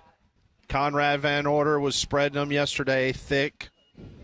Steve from Tuscaloosa called you out yesterday because you're just trying to stir it up, That's right. trying to kick the anthill over, trying to get stuff going. You were talking about how North Carolina was going to come knocking on Nate Oates' door. Well, they still may, but if they were going to have to pay their basketball coach, Hubert Davis, a lot more money now because, according to WRAL television reporter Brian Murphy, North Carolina men's basketball coach Hubert Davis agreed to a contract extension with North Carolina over the summer. It was signed in December, and the new deal now is extended through 2030. Now, the buyout was very reasonable before. $1.2 million. Is that the new one? No, that's what it was. That's I don't what know it was. the It new was one very is. reasonable before. Now, Nate Oates' buyout at Alabama, I think it's around $18 million. 18, yep. $18 million. So, but according to WRAL television, Hubert Davis is locked into a contract that will pay him through 2030, and it was signed in December. So, not really sure if North Carolina would be ready to move on. Carolina got a big road win last night against FSU, Dave's team, the Florida State Seminoles down there in Leon County. So, we'll see if Hubert Davis will buy some green bananas now, and he'll be around for a while. That's the old saying, never buy any green bananas because you're about to be fired. I'm just glad to know that there's people in Chapel Hill listening to the show, and so they had to go and leak this contract information after yesterday and didn't want any unsubstantiated rumors. But, hey, no, I mean, good for them. I mean, they're not paying him a lot of money, so I get it, and he's a North Carolina guy. But I think it's safe to say that if the trend they're on right now, if that continues for the next couple of years, it's safe to say I don't think he will be there for a very long time. But at least right now, if you're an Alabama fan, you can, you can make fun of me and say that I was wrong and be happy that it looks like Nate Oates will not be going to North Carolina this offseason. So do you think that Nate Oates can go to the Publix there in Tuscaloosa and buy green bananas, that he is good to go? I hope so. Fingers crossed. Fingers crossed. He's a heck of a basketball coach. So we're still waiting any information that comes out of Dallas. That's the big story in college sports. What's happening in Dallas is the college football playoff managers meeting. It's underway there at the Dallas-Fort Worth Airport. It's in a hotel there. They expect to go until about 4 o'clock this afternoon. The Big Ten and the SEC are set to unveil their plans of an improved college football playoff. Now, if they want to make any changes for 2025, it has to be unanimous. Everybody in the room has to agree upon it, and that is a difficult task. Now, if the Big Ten and the SEC want to lay out what they potentially view the 2026 and beyond, because everyone has ceded control to the Big Ten and the SEC, so we'll see if any of that information starts leaking out. Now, yesterday afternoon, Yahoo Sports was reporting that the possible new law enforcement arm for college sports, that is starting to come a little bit more into focus. Brian Kelly, the LSU head football coach, he spoke with Yahoo after he attended the SEC coaches meeting in New Orleans last week. This is a direct quote from Brian Kelly. There will be real enforcement. It will be across the board, consistent power conference enforcement with severe sanctions. They will be quick. They will be swift. I think everybody is on board with that. Suspensions are on the table. Fines. It is not a slap on the wrist. That was made clear. End of quote. Now, a transition team of athletic directors and general counsels from the Big Ten, SEC, Big 12, ACC, and Pac-12, they're establishing new rules around the revenue-sharing concept as well as penalties for violating these rules. Here's a little bit of an example of what Yahoo shared in regards to what the penalties could be. If you exceed the cap, they're not calling it a salary cap because it could fluctuate between $20.5 or $21 million. Your school can endure financial fines of 3 to 5 times the amount that has been extended over the limit. In other words, let's say that you go over the cap by $1 million in 25 and 26.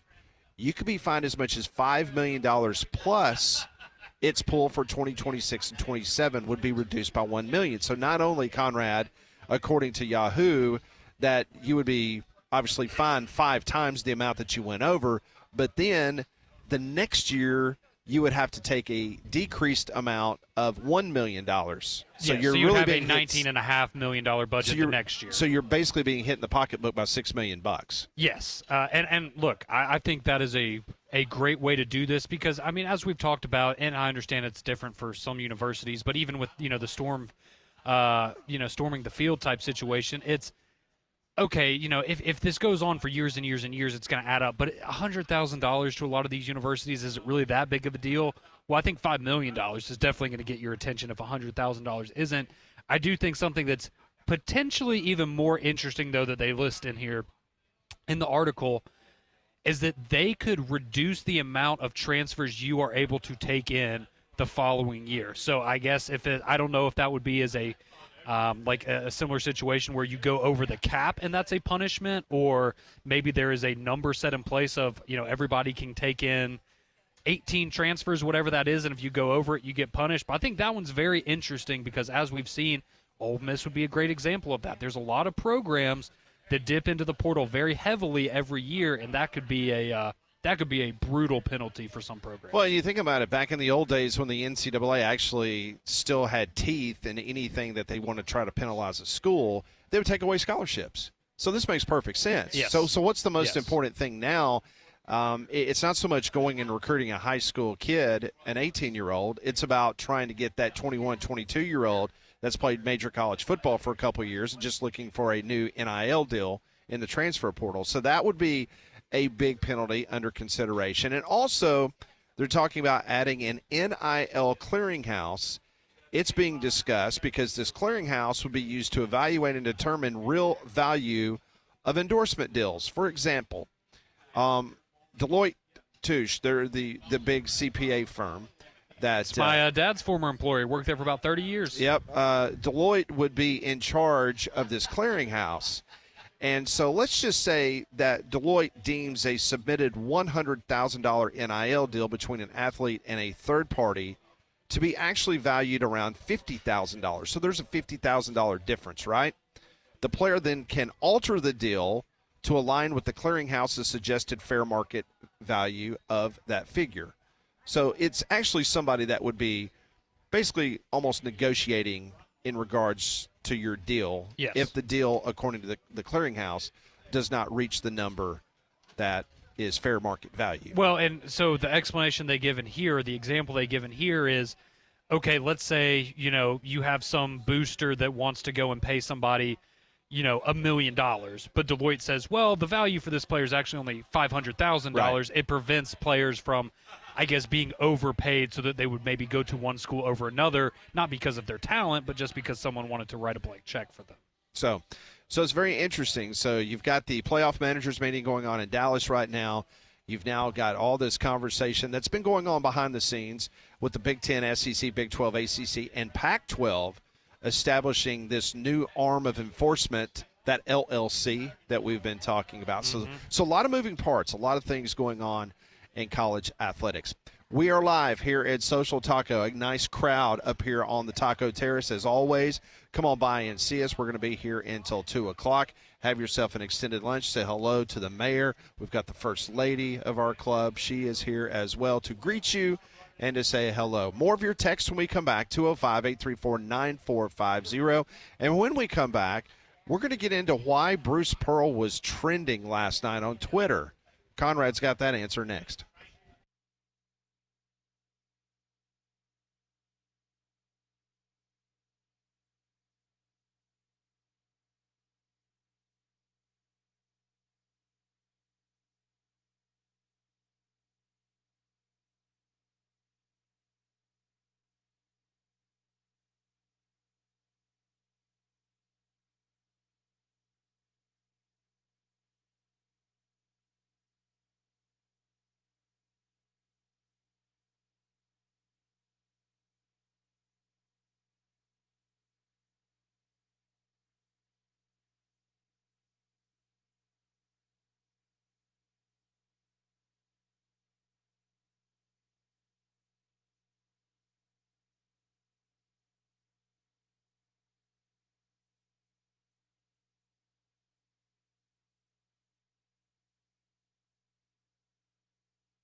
So just a couple of minutes ago, we were talking about Conrad trying to spread the rumor yesterday about Nate Oates going to be on the list for the North Carolina opening. So Hubert Davis signs this new contract. He goes from $400,000 to $1.25 million. Nice.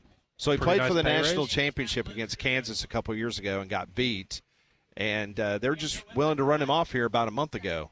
And Conrad was ready for Nate Oates to leave after Alabama lost to Auburn. So That is the last thing in the world that I wanted. It's just, we report what we hear. okay. And sometimes it's not right. Yeah, obviously this one was not. I do want to ask you, because I was asking you before the show, so last night I'm on social media and I look up and I see that Bruce Pearl is trending on Twitter.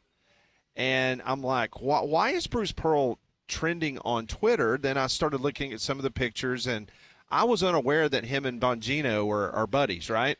Yeah, Dan Bongino just named the FBI's deputy director. He's I've seen him at a handful of Auburn games this year. Yeah, so I started doing a little investigation. I saw him having some pictures. So my question is, why were people going crazy about his friendship with Bongino? I'm assuming it was because if you go and look at let me pull up his Twitter real quick. But if you went and looked at Bruce Pearl's Twitter last night, obviously he's happy for his friend, and so he was reposting I believe Donald Trump's announcement of appointing Bongino as the deputy director of the FBI. And as we know, Pat, you have both sides of the coin in any fan base, and one side of the coin was obviously not happy that he was voicing support for somebody that is part of the Trump administration. But no, Bruce Pearl went on X last night, and all he said was, "Congratulations to my friend and great patriot Dan Bongino. The bad guys best keep their head on a swivel." And this was in response to a post from, I guess, a Donald Trump account reporting information on the government. So people were not happy about that. You had some. Can you read some of those? Are they too? There were.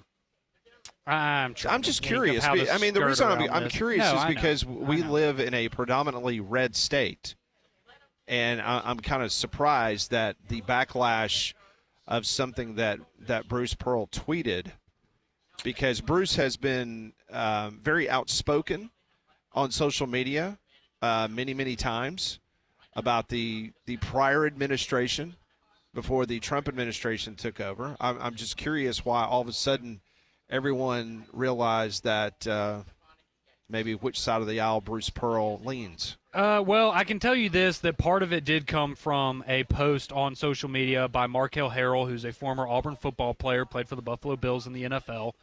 And I will read what he posted on X last night. He posted, quote, "I'm racist, but Bruce Pearl ain't." Laughing emoji, yeah, okay. And a lot of people took offense to that, and we're going to... Okay, so that's kind of what started the whole conversation? That seemed to spur that, and that came as a result of his post, and he was essentially explaining that if you're supporting any part of this administration... You're a racist? That's essentially what he's insinuating. Okay. Yes.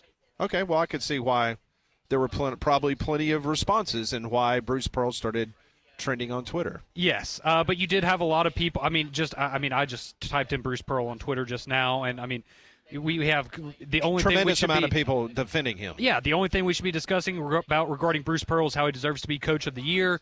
Let's see. This person says, "I intensely dislike everything about Auburn, but Bruce Pearl is certainly not racist. His players clearly respect and play hard for the man." Let's see. So the former Auburn football player, Markel Harrell, yes. So he was tongue-in-cheek basically saying that because Bruce Pearl tweeted what he did, that he should be considered. Yes, but I don't think his comment from me reading it and his responses to other people going back and forth with Harrell on Twitter, I don't think that was tongue-in-cheek. I think he was being serious when he's like. Okay, so that was. Yeah, you can read that if you want to, but heck, there's a Bear Bryant fan account on here defending Bruce Pearl. That's when you know. When you have Alabama fans coming out of the woodworks to step up and say, "Hey, Bruce Pearl's." Okay, reading that response. Yeah. By Harrell. That kind of tells you. Yeah, that pretty much. I was giving him the benefit of the doubts, thinking that it was a tongue-in-cheek type deal, but based on that response right there, Doesn't appear that appears not to be.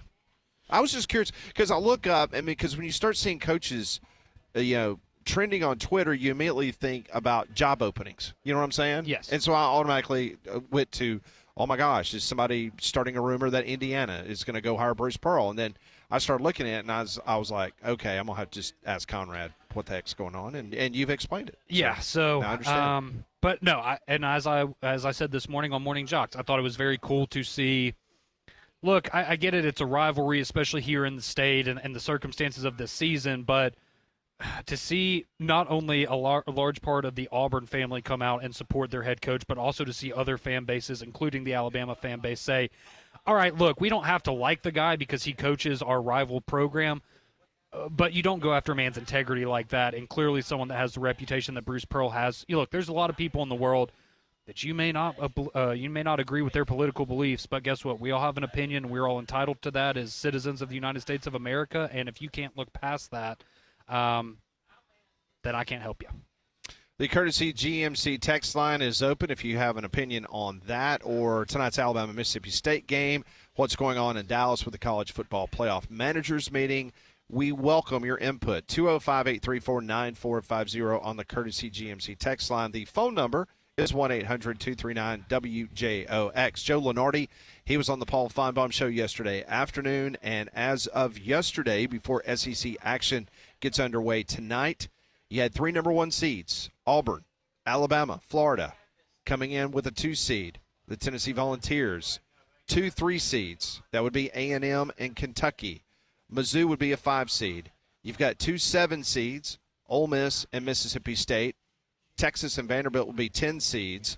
And the last 4 in, 2 of the last 4 in come from the SEC. That would be Oklahoma and Arkansas.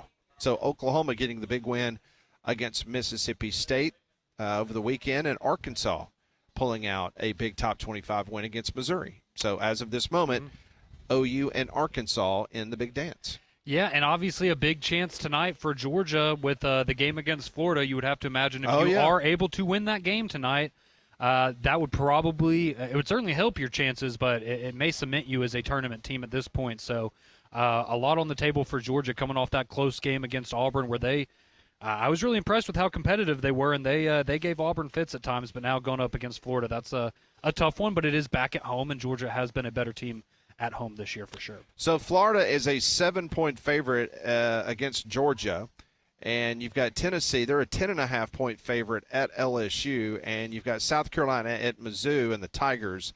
They are a 13-point favorite against the Gamecocks, as the Gamecocks are trying to have a 2-game winning streak. That would be big for them. Maybe they got some rejuvenation. Maybe, seriously, though, like that has to be a huge weight off your shoulders to get that win, and maybe now we start to see the South Carolina we saw in non-conference play. Let's go back to the text line before Mike Rodak comes on at the top of the hour. The text line is open. Courtesy GMC brings it to us each and every day. Absolutely. Somebody else already given me my next rumor to spread. Somebody chimes in and said, Nate Oates isn't going anywhere until Tom Izzo retires at Michigan State. All right, I'll keep that one in my back pocket. Okay. Let's see. Somebody else texting in, and we kind of, we've gone back and forth a little bit here, and it is what it is. But somebody texts in, they say, can we stop calling Conrad an Alabama fan? He's the most pessimistic fan I've ever encountered, and we have to listen to him constantly go against Alabama. He's just an observer, not a fan. Well, I am sorry that you feel that way. I just, look, I Has care about Alabama Alabama asked very for their much. degree back yet? No, they have not, fortunately. But I can promise you I care very much about Alabama, and I want them to have success just like everybody else. But I'm also Maybe not everybody else. Maybe not everybody else. A segment of the population. Yes, but I guess I just look at it. I mean, hey, I have complaints, and I fortunately have a platform to share those complaints, and I'm going to do that sometimes. I'm also going to praise them when they deserve that. All right, Bama hater texting in again. Okay, he's just going on about Alabama's going to go 8-4 at best in 2025. He's already bringing up the preseason rankings. Alabama's not in the preseason top 10, and Miami is. Let's see. He says he's going to change his radio name to Mr. I Guy. Well, I'm glad to know we're taking preseason rankings to the bank 6 months before the start of the college football season. But we still have another transfer portal window to get through. To each their own, Bama hater. At least we know Carson Beck can drive to the practice facility now. Thank goodness. Let's see. Josh texted in. He says, Bruce Pearl's been a coach for 20-plus years. You would think you would hear something from a former player if there were issues. I would agree with that. Let's see. Greg chimes in. He says, if political affiliations were a requirement to be a head coach in the state of Alabama, Nick Saban probably would have been ran out of the state. I do not know Nick Saban's political affiliations, to be honest. The only thing I know is that his best friend was a card-carrying Democrat until his last year or two, and then he became an independent. That would be Senator Manchin There from you go. West Virginia. Let's see. We have another text coming in. Realistic question, when does Buckyball get a chance at a higher level? We talked about that yesterday. Somebody from Tennessee said that there's, I guess, the sports talk shows in Tennessee have already identified Bucky as somebody that they would like to see in Knoxville at some point potentially. But, there's no doubt about it. Bucky has done an excellent job at Sanford, did a great job at Mountain Brook. It's, anybody would be lucky to have a coach of his caliber. Well, when FSU Dave gets here, we'll have to ask him because he was the one that was telling me that warchant.com, the Florida State #1 fan site, they had listed a couple weeks ago names to watch. Yeah, or once something. Hamilton had agreed that he was going to step down and retire, that perhaps Bucky would be a name of interest. And finally, someone asked, what's the difference between being a 1 seed and the #1 overall seed in the tournament? And if I'm not mistaken, Pat, if you're the #1 overall seed, you just get to pick which region you go to. That is correct. Absolutely. And that's about it. Yep. And then basically after that, whether you're the #2 overall or 3 or 4, 5, 6, 7, or 8, at that point in time, you're all spread out anyway. Yeah. So, all right, Mike Rodak's going to join us in just a couple minutes. We're live at Social Taco. Come by and see us. More folks coming up here to the Taco Terrace. Having a good time on this beautiful Tuesday on Jocks 94.5.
It is 12 noon. Welcome in. We are live at Social Taco in Homewood, as we are each and every Tuesday.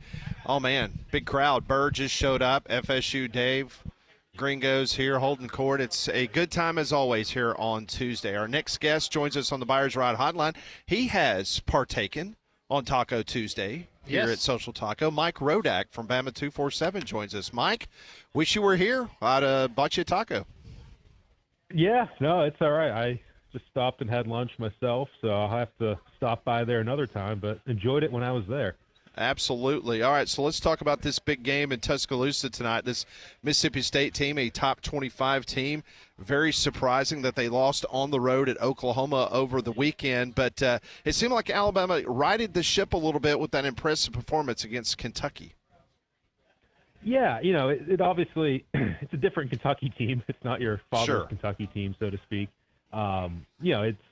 They came into that game 2 players down, 2 of their top 3 scorers, and you kind of have that shift in what Kentucky's doing from under Calipari. It was like they were just running out these first-round picks, these 5-star kids, these one-and-done freshmen, and you had a different cast out there for them the other day, and it's more in-state, borderline prospects. But Alabama, for once in probably a long time, I think was the more talented team on the court than Kentucky. So that helps, to start with. But you still come out of the gate 20-9, and you're like, man, like all this focus on having a faster start, and Nate was pulling guys out right away. There was like 6 or 8 subs in the first 5 minutes, and didn't really bear fruit right away. But then they were able to kind of turn things around, especially on defense in the second half of the first half, and kind of ride that through the second half. And, they shot the ball pretty well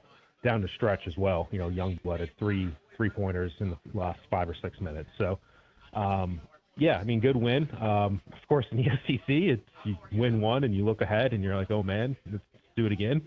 The fact that Mississippi State's ranked and, probably by far the worst quote-unquote team that they have left on their schedule is quite something, but it's life in the SEC, and as tough it is for Alabama, it's funny. You look at A&M's schedule, you look at Ole Miss's schedule.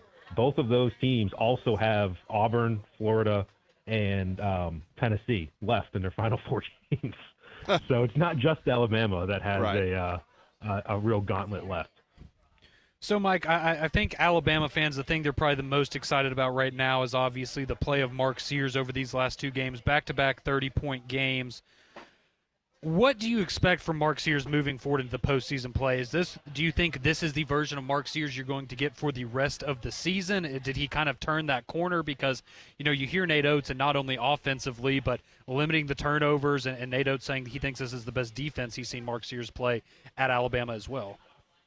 Yeah, they made that switch in the starting lineup, having Sears play more off the ball with a second guard in there, or I guess a third guard in there. Depends on how you want to look at Chris Youngblood, because Youngblood has been in the starting lineup. He is a guard, but he's built more like a forward. He's not really a primary ball handler. So if you're able to put a second primary ball handler out there with Sears, you're able to kind of get him off the ball, get him open on catch-and-shoot threes, and do some more of that stuff. And that was kind of the idea of putting Philon back in the lineup. You probably give up something on defense, taking Jaren Stevenson out, and I think that's probably why Nate hesitated to do it for a little while. But it's been working for them in the sense that Sears has kind of gone off. Now, starting lineup they've put out there the last 2 games, Missouri and Kentucky, has not exactly performed well in the first couple minutes of those games, but overall, I think the idea of having Sears out there with somebody else is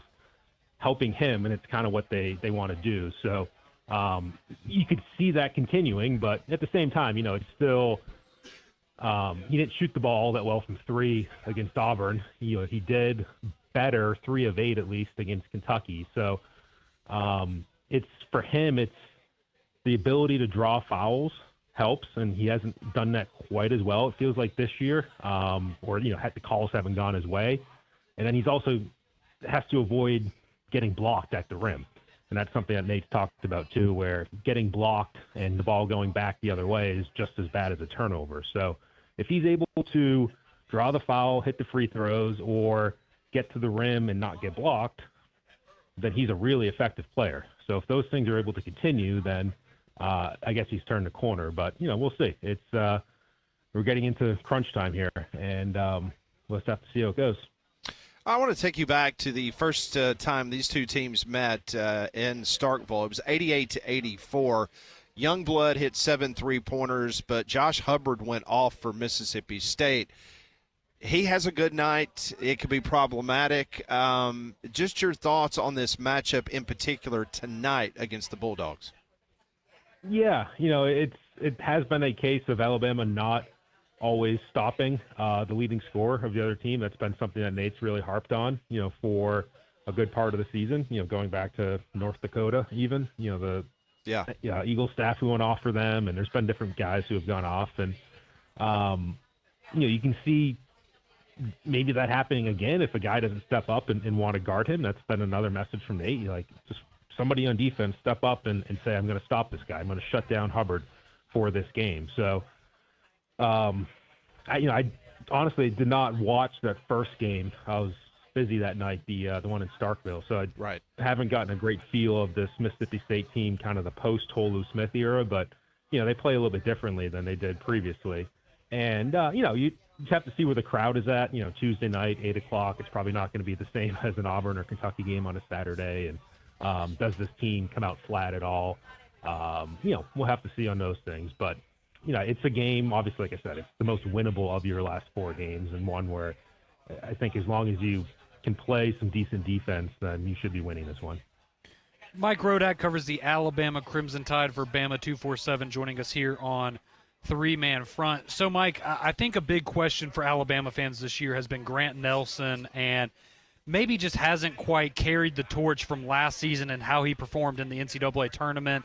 It maybe been a little hit or miss at times this year, but what do you think? What can Nate Oates do? What can this team do and this coaching staff do to get Grant Nelson playing his best basketball heading into the postseason, similar to what we saw last year, because we saw how impactful he was on that Final Four run? Yeah, I think just kind of keeping him fresh is a big deal. He's older in terms of, college players. It's his 5th year. He's been banged up here and there over the last couple of years, had a groin issue that I think needed surgery last offseason. And, I think he's better when he's fresher, when his legs are under him. That's what they tried to do last week, is kind of lighten the load, not just for him, but for the entire team in practice. And at this point in the year, I don't know if Grant Nelson needs a ton of practice, but if you can get him out there and have him physically, explosive, and we saw some of that against Kentucky. Like, he gets the ball off the top of the lane, he just goes to the rim and either draws the foul or gets it in. So if he's able to do that and physically put himself out there, then he can be a really effective player. When he's a little bit not 100%, a little more hesitant with the ball, you see some of that turnover problem crop up. The three-point shooting with him has never really come together, I think, in the way that people would have loved to see. That was one of the big things with him transferring, but he can still be a pretty good player for you inside. I just think his body needs to be there with him. Mike, I wanted to ask you about this just gauntlet, this heck of a schedule. And listen, it was a heck of a schedule last year. I mean, Alabama lost 4 out of its last 5 SEC games, and that includes, obviously, the embarrassing performance there in Nashville in the first round of the SEC tournament. And then, of course, they got into the big dance, and then they had the magical run to the Final Four. If you compare this year's team to last year's team, do you see similarities? Do you see just completely two different styles of basketball teams, two different worries in regards to what this team may look like as you get into March Madness? Just your thoughts on where this team currently is. Yeah, I mean, I think it's a good reminder, looking back at last year's team, that as much as people kind of get excited about these games, talk about these games, there's a certain point where they just don't quite matter as much. And I know that's weird to say, but we know Alabama's going to be a 1 or a 2 seed in the NCAA tournament. And even if they go 0-4 these last games, like, maybe at worst they drop down to a 3 seed. I think that even that would be tough. So you kind of know what they're going to do and where they're going to be.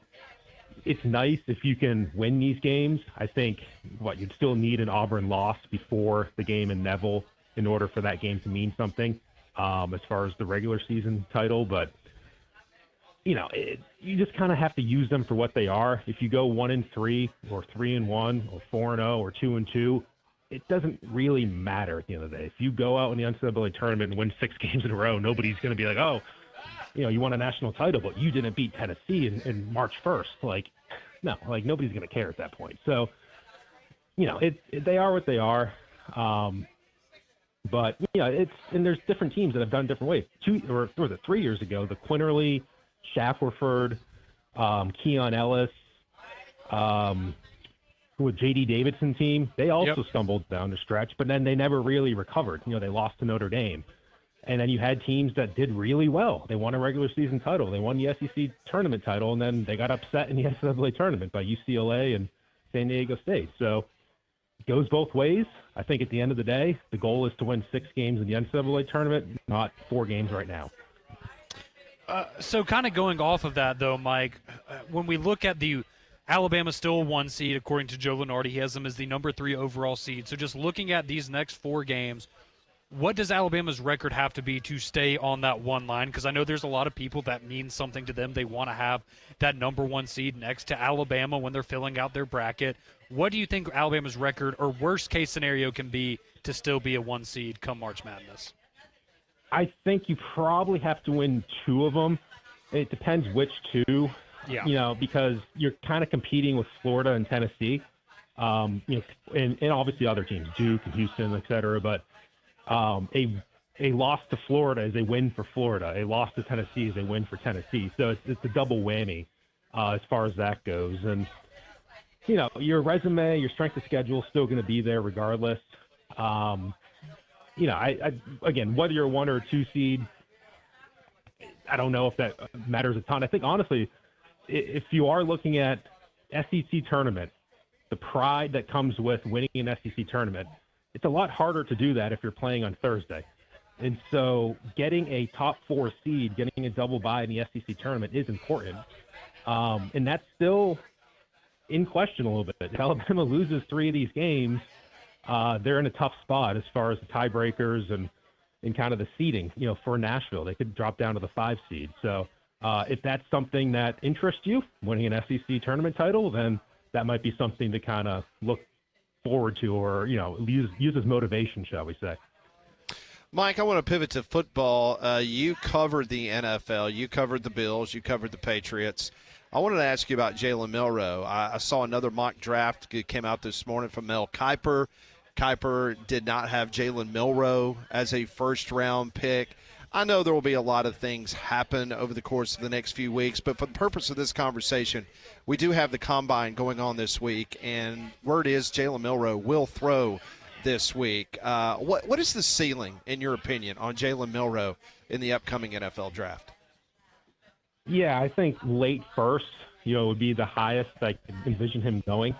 There's enough questions about him. There's enough doubt that this whole idea of him being a top 5 or top 10 pick, I think, was always a little bit far-fetched, and that lost a lot of steam after people saw him at the Senior Bowl. And obviously he had, some issues there on the field. So that you almost don't even see him in first-round mock drafts anymore. I don't think I've seen one recently. So, I think the second or third round is where I honestly would have expected him to go going back to September. But that seems to be the sweet spot right now. Now, does that exclude a team from particularly getting excited about him and trading back up into the first round and taking him 32nd? I don't know. Maybe that happens. But I think, obviously people are going to be kind of wowed by the 40 time when he runs that on Saturday. And, people also expect that, though. So I don't know if it's going to raise his draft stock if he runs a 4.4.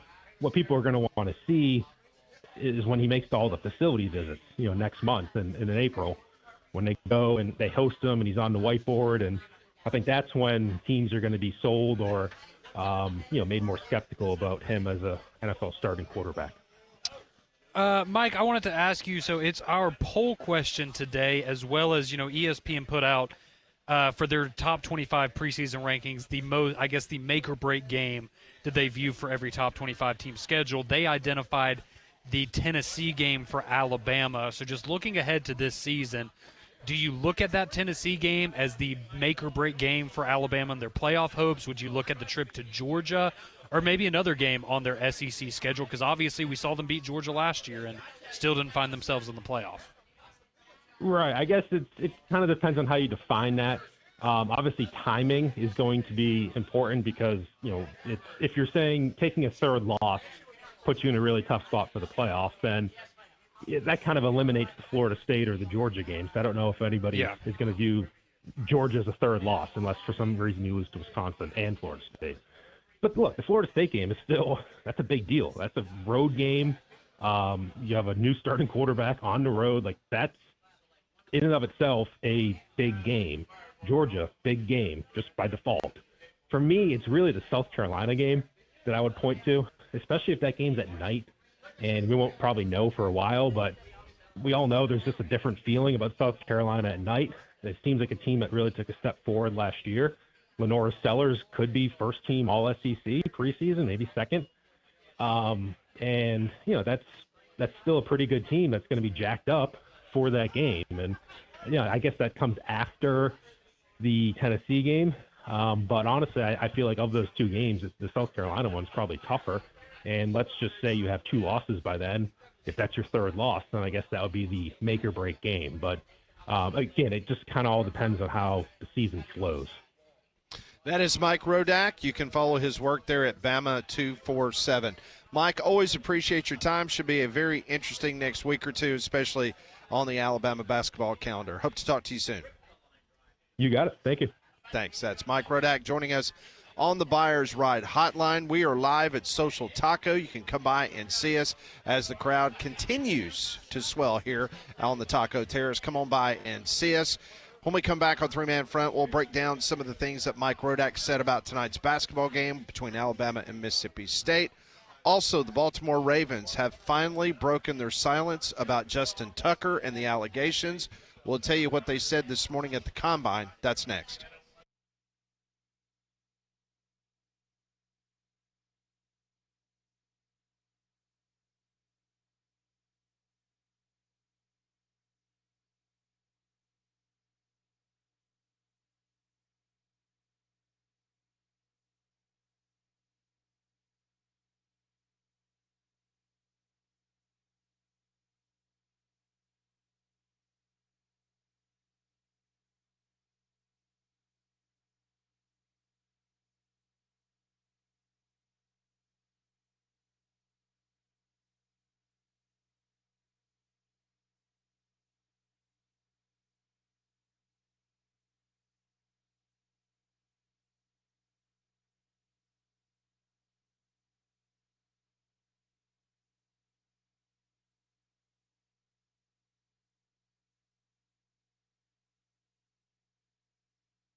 Well, the chicken feathers have been delivered. Conrad has been filling his face up with the chicken feathers. That's right. Good stuff here at Social Taco. We'll be here until 2 o'clock. Come on by and have lunch and enjoy some great sports talk. Yeah, and if you're not in our neck of the woods, then you can also stop by Big Whiskey's for lunch. Check them out for dinner tonight if you want to catch the games. Big Whiskey's is a place for great food of all varieties. Of course, they have their full menu ranging from appetizers, salads, burgers, steaks, wings, anything you could really think of. They're going to have it for you there at Big Whiskey's. Their bar also features unique cocktails, including over 120 whiskeys with some whiskeys on tap, and they have plenty of screens for you to catch all the games every night of the week. That's at Big Whiskey's over there in Stadium Trace Village off of Highway 150 near the Hoover Met. So if you missed any of our interviews today, we've had Mike Griffith on from the AJC, had a great conversation about the college football playoff. Evie Van Pelt joined us, talked about Ole Miss basketball, Chris Beard's future there in Oxford, also a little bit about Lane Kiffin and the Ole Miss Rebels for spring ball. And Mike Rodak just wrapped up with us just a couple minutes ago talking a little basketball and Alabama football. I teased it when we went into the break, but the Baltimore Ravens are now breaking their silence on the sexual misconduct allegations leveled against Justin Tucker. The team's general manager today in Indianapolis, a meeting before the Combine, he said that these are serious and very concerning.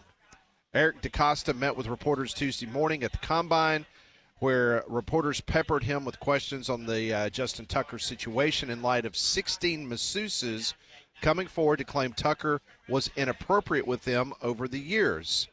DeCosta said, "We're fortunate the league is doing an investigation. We'll wait as patiently as we can for as much information as we can, and we'll make decisions based on that." The 53-year-old confirmed reports the NFL is currently on the ground in Baltimore conducting their investigations into the All-Pro kicker.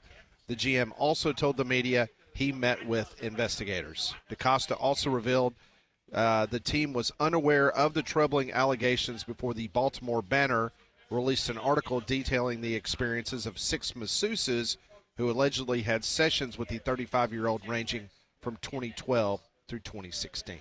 Yeah, certainly not a good situation there, and of course, we'll wait and see how the investigation goes, but again, I guess I have a similar point of view that I did with another player in the NFC North or the AFC North that we're all familiar with a similar situation. It's, when they start piling up like that, and there's multiple of these, it's not just one or two instances. It certainly makes you question some things about, are that many people really going to lie about something? But we will see how it goes for Justin Tucker, and certainly not a good situation there for Baltimore to deal with. Some good news did come out of the Combine this morning, though, Pat.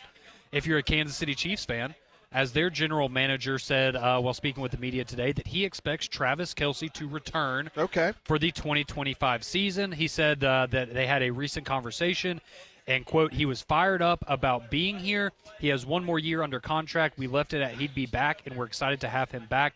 As far as I'm concerned, there's no deadline for his decision, but based on recent conversations, seems to be headed in the direction of Travis Kelce returning for at least one more year. Well, it's interesting, Molly, and I don't know if you can muster up enough of your voice to talk about it, but there was a report on social media that Gronkowski could potentially be mounting a comeback. Did I read that correctly? No, you're correct. Apparently he's been in Colorado training, like in the high altitudes.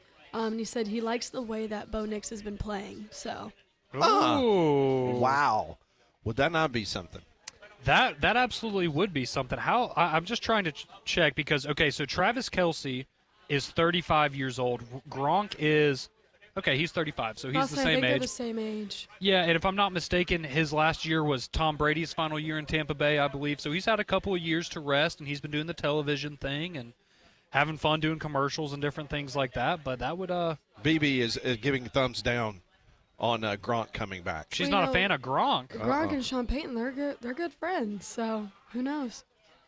That would be fascinating. I love Gronk. Give me more of Gronk, and if he, anybody like him, I mean, just obviously, the injuries that he had, piled up over his career, but for my money, he was just as good, if not better, than Travis Kelce in his prime, and it would be cool to see him get another opportunity, and I think Bo Nix certainly wouldn't mind having a guy like that to throw the ball to next year. I was going to say, too bad he doesn't want to go play for the ownership group of his former quarterback, but they've got a pretty good tight end themselves. Yeah, I was about to say Brock Bowers is pretty good. I think they're happy with him. But yeah, that was my first thought when I saw the news was, do the Raiders need a tight? Nope, they don't. They're good, but he'll get to play him twice a year if he goes to Denver.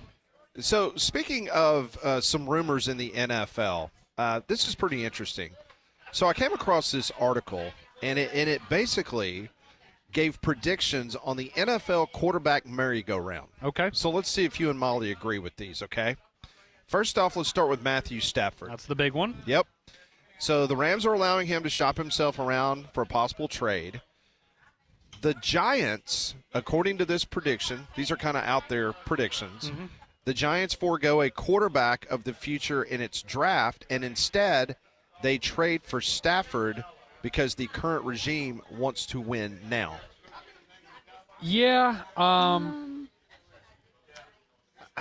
I think him to New York could be a good fit, but that draft capital, I mean, you're giving up a lot for a guy that's in his late 30s, and I still think Matthew Stafford can play, but if the reports are also true that he's looking for a deal in the north of $50 million a year He's range, not going to get that there. I don't know if that's a deal that you're willing to make. Now, obviously, if you could somehow, let's say you were able to do a second-round pick or something along those lines, or maybe multiple. Depends on what you have to give up. Exactly. Then it could be worth it, because then if you are able to get Matthew Stafford, and let's say you have a first-round pick, you could use that on a Luther Burden to pair alongside Malik Neighbors. You could go for like an Ashton Genty to replace Saquon, something like that, and have some offensive firepower. That could work, but first-round pick, that's rich. All right, Kirk Cousins. According to this article, the Falcons gave Cousins $100 million guaranteed last offseason and benched him before it completed the full season. It would be shocking if he returns to Atlanta as a backup for Michael Penix Jr. The Rams used the return of the Stafford trade to draft a quarterback, but also signed Cousins as a stopgap, relying on his coaching staff's ability to maximize his talent. So Stetson Bennett's not the quarterback of the future in L.A.? Apparently not. Is that what I'm hearing? So they would trade Stafford. They would get some draft capital. The Rams would use that to basically get him a quarterback for the future, but they would bring Cousins in to be next year's starting quarterback. Yeah. I mean, again, the draft capital would have to be really, really high, unless, maybe they fall in love with Jackson Dart or Jalen Milroe or one of those guys that you could get late first round or even in the second or third rounds, because I don't know if you're going to be able to get a draft pick high enough to get you in Cam Ward or Shadur Sanders territory there. But in my opinion, if that's the situation you're looking at, I would just bite the bullet and stick with Matthew Stafford. I think he's playing better football right now than Kirk Cousins Would is. you stick with Matthew Stafford, Molly, or would you roll the dice with Kirk Cousins? I'd probably just stick with Matthew Stafford, personally. Yeah. Sam Darnold. According to this article, he heads back to Minnesota on a high-value 2-year deal to try to maximize a Super Bowl window while J.J. McCarthy still develops. Yeah, that's such a tricky one. Obviously, if it's a team-friendly deal, I think that's a no-brainer for a team like Minnesota. But you also have to wonder for him, does he want to go somewhere else where he is going to be the clear-cut guy? Granted, I don't know if you're going to find yourself in a better situation than Minnesota. So, I mean, I think for Minnesota that would be great. I wonder if Sam Darnold's going to try to strike while the iron's hot, and maybe some team out there that's maybe a little desperate gives him more money in a longer-term deal.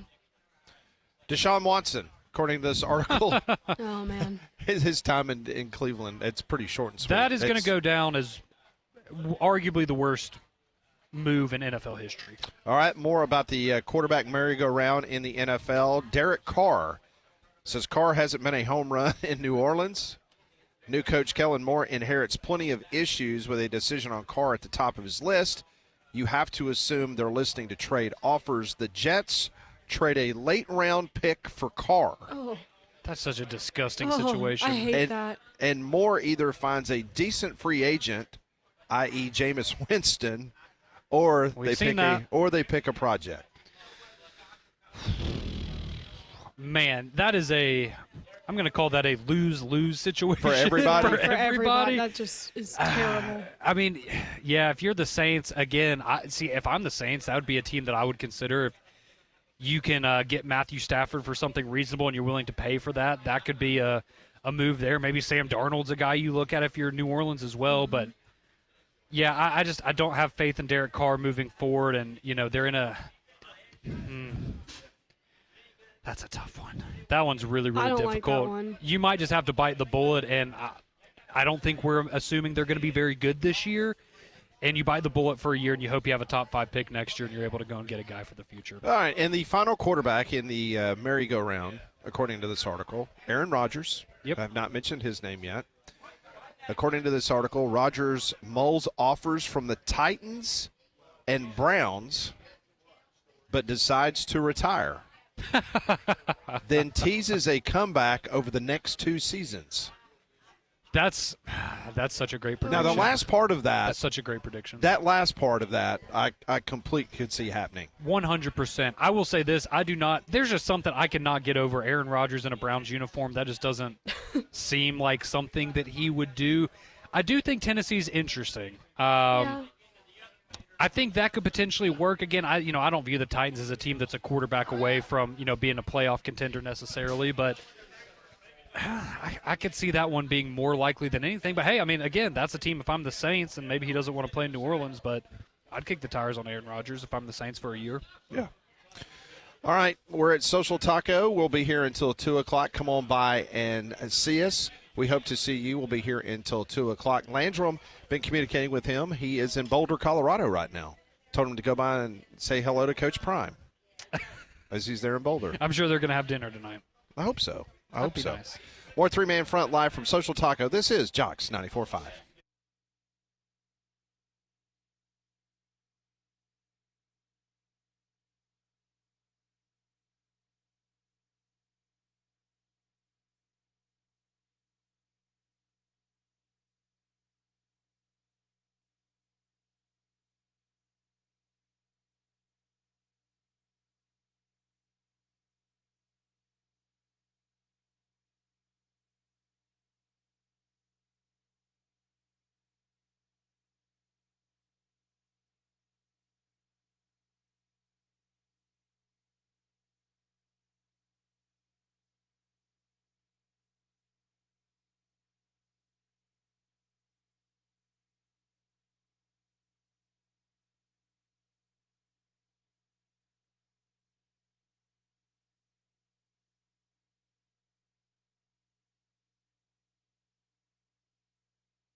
It's 12:36, Jocks 94.5. We are live at Social Taco. You know, we have a great group that comes up here every Tuesday. FSU Dave, I give him heck on the show a lot because typically he's about 8 beers in by now. But no, he's taking it easy right now. FSU Dave, good to see you. Good to see you guys as well. It's always a pleasure to see you every Tuesday. Oh, we can ask him the question from earlier. What two SEC schools have the shortest distance between them? Do you know the answer? He's an ACC guy. I would not expect him to know that. I do not. Mississippi State and Alabama. Oh, wow, okay. How about that? I didn't know that That's either pretty until cool. this morning. So see, now you can get you a beer from someone. It's a good That's right. You can go hustle some people at the beer bar. bet. Yeah. Yeah. That is a good one. Yeah, it's a real good one. All right, let's do some Pat Ponders. We always bring in some folks, so let's do it.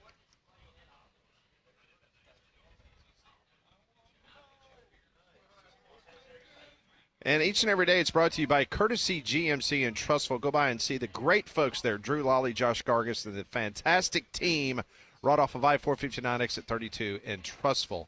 Question number 1.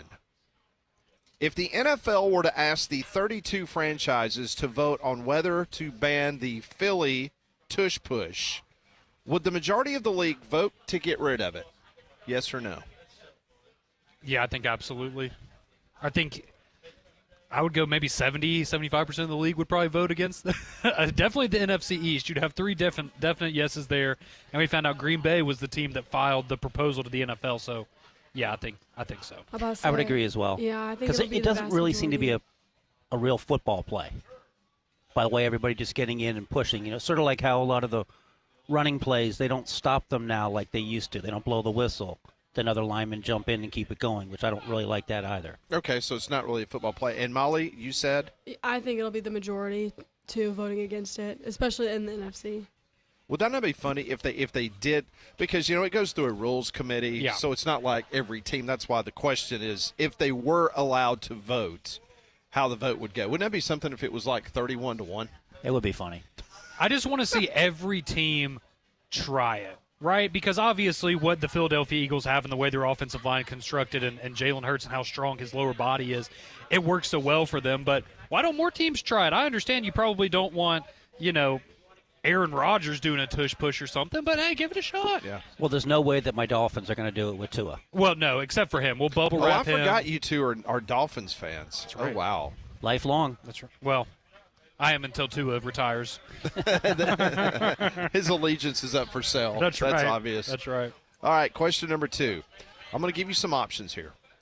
If you had to put your finger on the main societal reason why some of the University of Arizona students chanted blank the Mormons during a game against BYU over the weekend, which is the most likely reason why? 1, social media. 2, just drunk college kids, just being college kids. Or 3, the decline of basic civility in society. Those are great options. I'm going to say number 2 because we had a chant for years that was FMFFM Okay. for the University of Miami. And that's been going on since the 70s. Okay. Yeah. Which is it? Social media, drunk college kids, or the decline of basic civility in society? I think it's. I'm going to go with Dave on this one. I think it is a lot of just. It's drunk college kids in an intense environment. That kind of stuff's going to happen regardless of who you play. And maybe you look at some fan bases and you think they're more susceptible than others. I don't know. I also think it's the drunk college kids. I mean, every game you go to these days, there's always a chant like that. It doesn't even matter who the student section is. That is correct. I was watching Maryland and Iowa There's always over the weekend, something, yeah. and the Maryland student section was some salty language there, Dave. Kind of made me blush a little bit. Go to an NFL game. You would have picked C, wouldn't you, Pat? Yes, it is the decline of the basic civility of society. Yeah, I knew that was the one you wanted to pick. That is absolutely the one I would pick. All right, question number 3. All right, so let's talk about the NFL Combine. Now, you got to listen to this question. Because of the Combine, who do you think should be the number 1 overall draft pick? I didn't say who was going to be. Who do you think should be the overall number 1 pick in the NFL draft? I would go. Look, if you have the number 1 pick and you're in that position and you need a quarterback, you have to go quarterback. Even if it's a bust, you have to roll the dice. And for my money, I would go Cam Ward over Shadur Sanders right now. So I would say Cam Ward. You have to. Look, I understand a lot of GMs get fired for getting these picks wrong, but you never know when you're going to have another top 5 pick and be able to get a guy like that. So, yeah, I'd go Cam Ward. I mean, as far as the testing, who's going to do anything more than Travis Hunter? I mean, he's going to blow the numbers away on both sides of the ball if he's allowed to do both sides. So that would be my choice. Who should be? Okay, how about you, Molly? See, I'm going to go with Conrad on this one, especially with it being the Titans. I mean, they need a quarterback, so you might as well go with Cam Ward. Personally, I'm also with Conrad. I would go with Cam Ward over Shadur. Okay.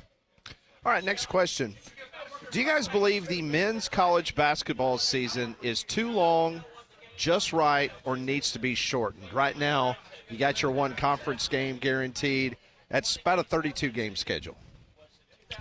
Yeah, I think it's perfect. I love it because it gets ramped up at the end of football season, and we're still, full force on football, but you get a little bit of a sprinkle of that.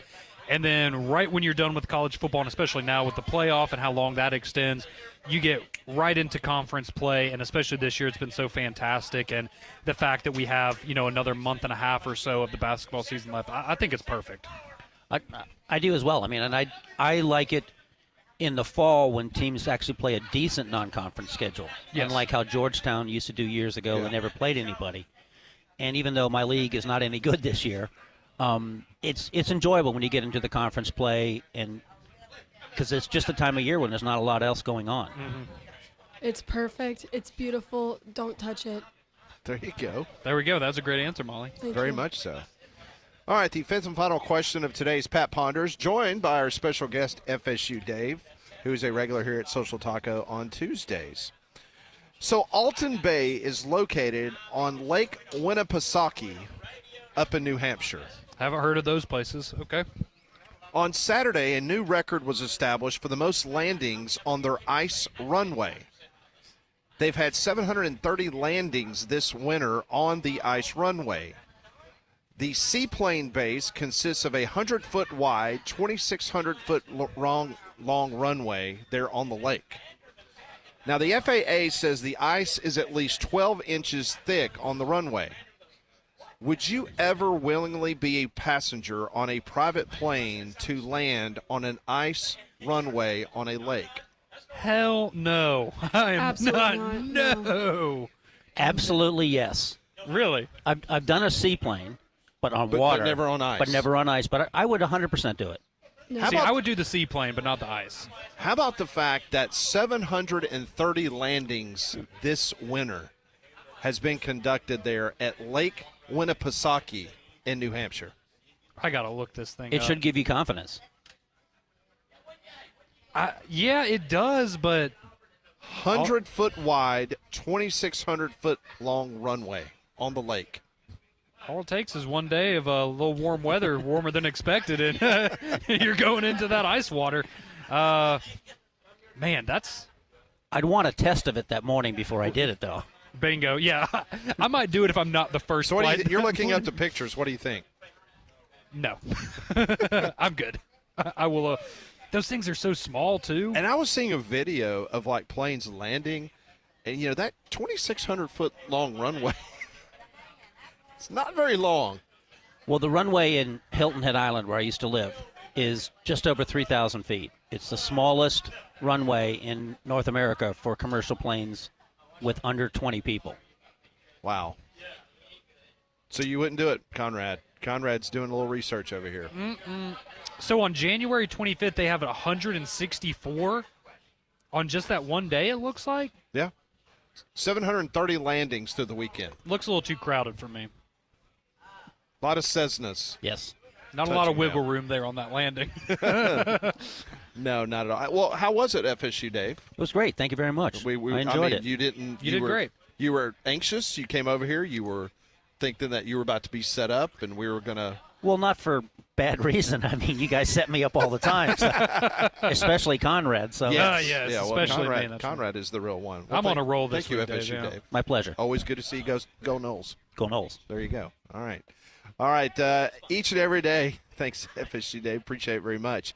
Courtesy GMC brings you, I'll listen to the crowd. They love it. FSU Dave bringing it home. Courtesy GMC and Trustful, been telling you about this incredible Sierra AT4X. These trucks are absolutely unreal. Drew Lawley, the general manager, asked me to stop by there last week, and I did because I wanted to get behind the wheel of one of these vehicles, and just taking a look around the vehicle is just unbelievable. Front and rear electronic locking differentials, a combination not offered in any competitor in its class. Multimatic DSSV dampers, AEV stamped front bumper with front winch capability, that stamped boron steel front approach, AEV skid plate, the 16-way power heated and ventilated front seats and massage feature, just out of this world. And the best part, we checked out other local GMC dealerships online, and no one, and I mean no one, has their AT4X price, because Courtesy GMC does it lower than anyone. I mean, no one. We even checked some Florida dealerships. Courtesy can save you thousands on the Sierra AT4X today. Other dealerships do not have the inventory as deep as Courtesy GMC or the outstanding pricing on the AT4X. How about $11,000 off MSRP, multiple to choose from? This is a deal you're not going to find anywhere. Go by and see them.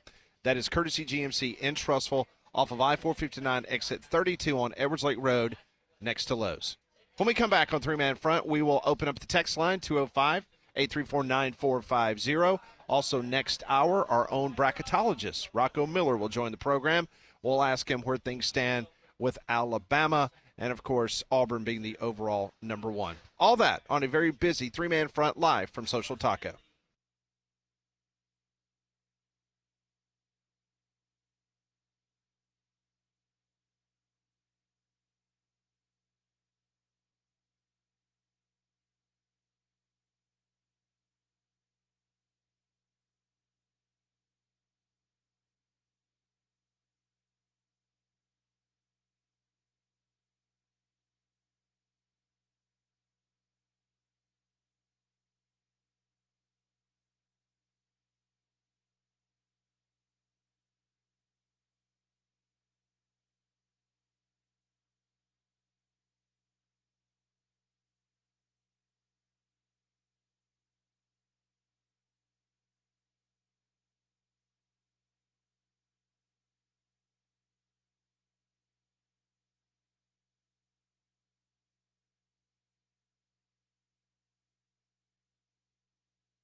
Welcome back. We're live at Social Taco until 2 o'clock. Next hour, we will talk to Rocco Miller, the bracketologist. He will join the program. Great segment there as the Pat ponders with FSU Dave. Thought he gave some good answers. Let's go back to the Courtesy GMC text line, 205-834-9450. Absolutely. Let's see where we have Josh texting in about Alabama basketball. Josh texting, he says, Jaron Steven is absolutely awful. Would love to see his plus-minus while on the floor. He's a turnover machine that can't shoot, and to be in for defense, he's doing a pretty poor job. Just watch the tape. Yeah, Josh, I would say Stevenson's definitely a guy that Nate Oates is hoping to get more out of. He had the who was it, a couple of games ago, he had a 20-point game, and it felt like, okay, maybe he started to find his stroke offensively, and that seemed to be a one-off performance from him. But hopefully they can get him going because he would be a big piece for them down the stretch. Ken texted in. He says, Bill O'Brien told everyone years ago that Jalen Milroe was not a quarterback. He throws very inconsistently, can't read defenses, and cracks under pressure.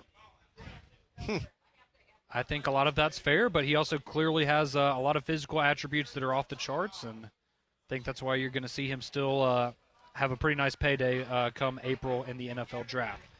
Let's see. Josh in Huntsville, he chimes in and says, send Rodgers to the Vikings so that he can complete his Brett Favre career arc. That would actually be perfect because if we remember, Brett Favre went to the Jets and then went to the Vikings. And,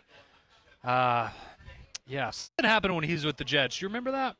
That was a fun little yeah, a matter of fact, we should have asked story. FSU Dave about that because that was a FSU young woman, was it not? Was it? I did not know that. Yes, yeah, that it was. Yeah, it's cheerleader, right? For the Jets? I believe that's who it was. Let's see. Hastings texts in. He says, FSU Dave, love it. He's crushing it on Pat Ponders. Appreciate that. FSU Dave did a great job sitting in with us today on Ponders. We have Robert who texts in. He says, I like good non-conference games in November, like Alabama versus Houston or Auburn versus Ohio State. I guess you're talking about basketball there. We have, let's see, Corey texted in. He says, congratulations to Coach Andy Kennedy for hitting another big milestone in his coaching career. This past Sunday against Temple, he had his 600th game as the head coach of the UAB Blazers. He's done an outstanding job. Absolutely, and you shared it earlier in the week, Pat, right? They're currently have the most wins in a 5-year stretch in UAB history. Is that correct? That is correct, yes. Yeah, he's done an excellent job. Chris chimes in. He says, thank you, Pat, for the Michigan play last night. Michigan beat Nebraska 49-46. If you missed that, any plays on basketball tonight for you? Oh, my goodness. Yeah. Where's my phone? Do you know anything in the SEC, or are you staying away from the SEC tonight? As of right now, I was not looking at the SEC, but that could change once the show ends. But this morning I was perusing some things, and what was the one? Oh, yeah. I like the under in the Iowa-Illinois game. Okay. For obvious reasons. Yes. Illinois has had just some horrible luck of late with sickness, and I'm talking about flu. It has been. You remember their coach said he'd never seen anything like it. They didn't even shake hands after the game the other day against Wisconsin because he didn't want to get Wisconsin sick. Even though they were sharing a court for 40 minutes. But and Iowa doesn't score very much anyway. So I like the under in that one. I think the under is like 171.5. So if I were to do something for entertainment purposes only, of course, it would be the under of Iowa and Illinois. It's just been kind of a weird year for Illinois. I mean, we talked about it the other day. You know, you have the jersey retirement for Terrence Shannon, and it comes in upside down, and then obviously you're dealing with all of the injuries that they have going on right now, and it's just been kind of an ant year for them, but still 9-8 in the Big Ten, 17-11 overall. A win tonight helped them with their NCAA tournament chances. So there you go. Appreciate everyone chiming in. There on the Courtesy GMC text line, 205-834-9450, if you have anything you want to share with us throughout the next hour of the show. Absolutely. We welcome your text messages, and as I mentioned before, at 1:30 today, the bracketologist, the bracketeer, will join us on the program. Rocco Miller, he is based on the West Coast, and he's always happy to join us and give us his thoughts on the bracket and what's happening. So we'll get his thoughts on the Auburn Tigers.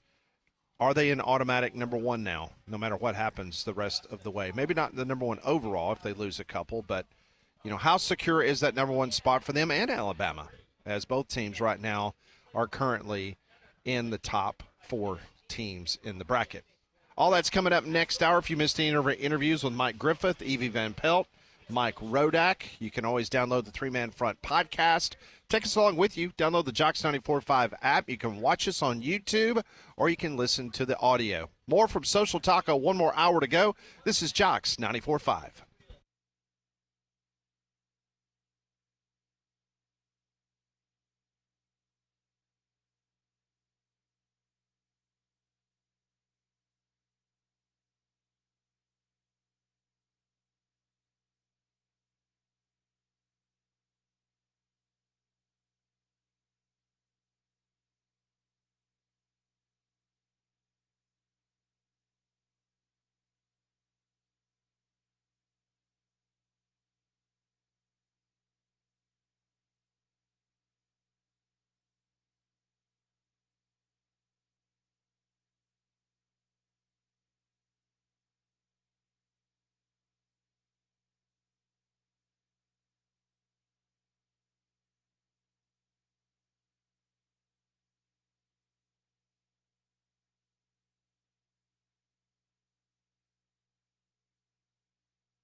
Welcome back. It's the 4th hour of Three Man Front. Pat and Conrad, we are live at Social Taco up until 2 o'clock. Molly back high atop Red Mountain, keeping everything in order on this beautiful Tuesday. Hope everyone's having a great day. It is absolutely gorgeous outside, about 70 degrees. Going to be even warmer tomorrow. The patio's filled up. When I went downstairs just a minute ago, it's very crowded out there. People enjoying the nice weather.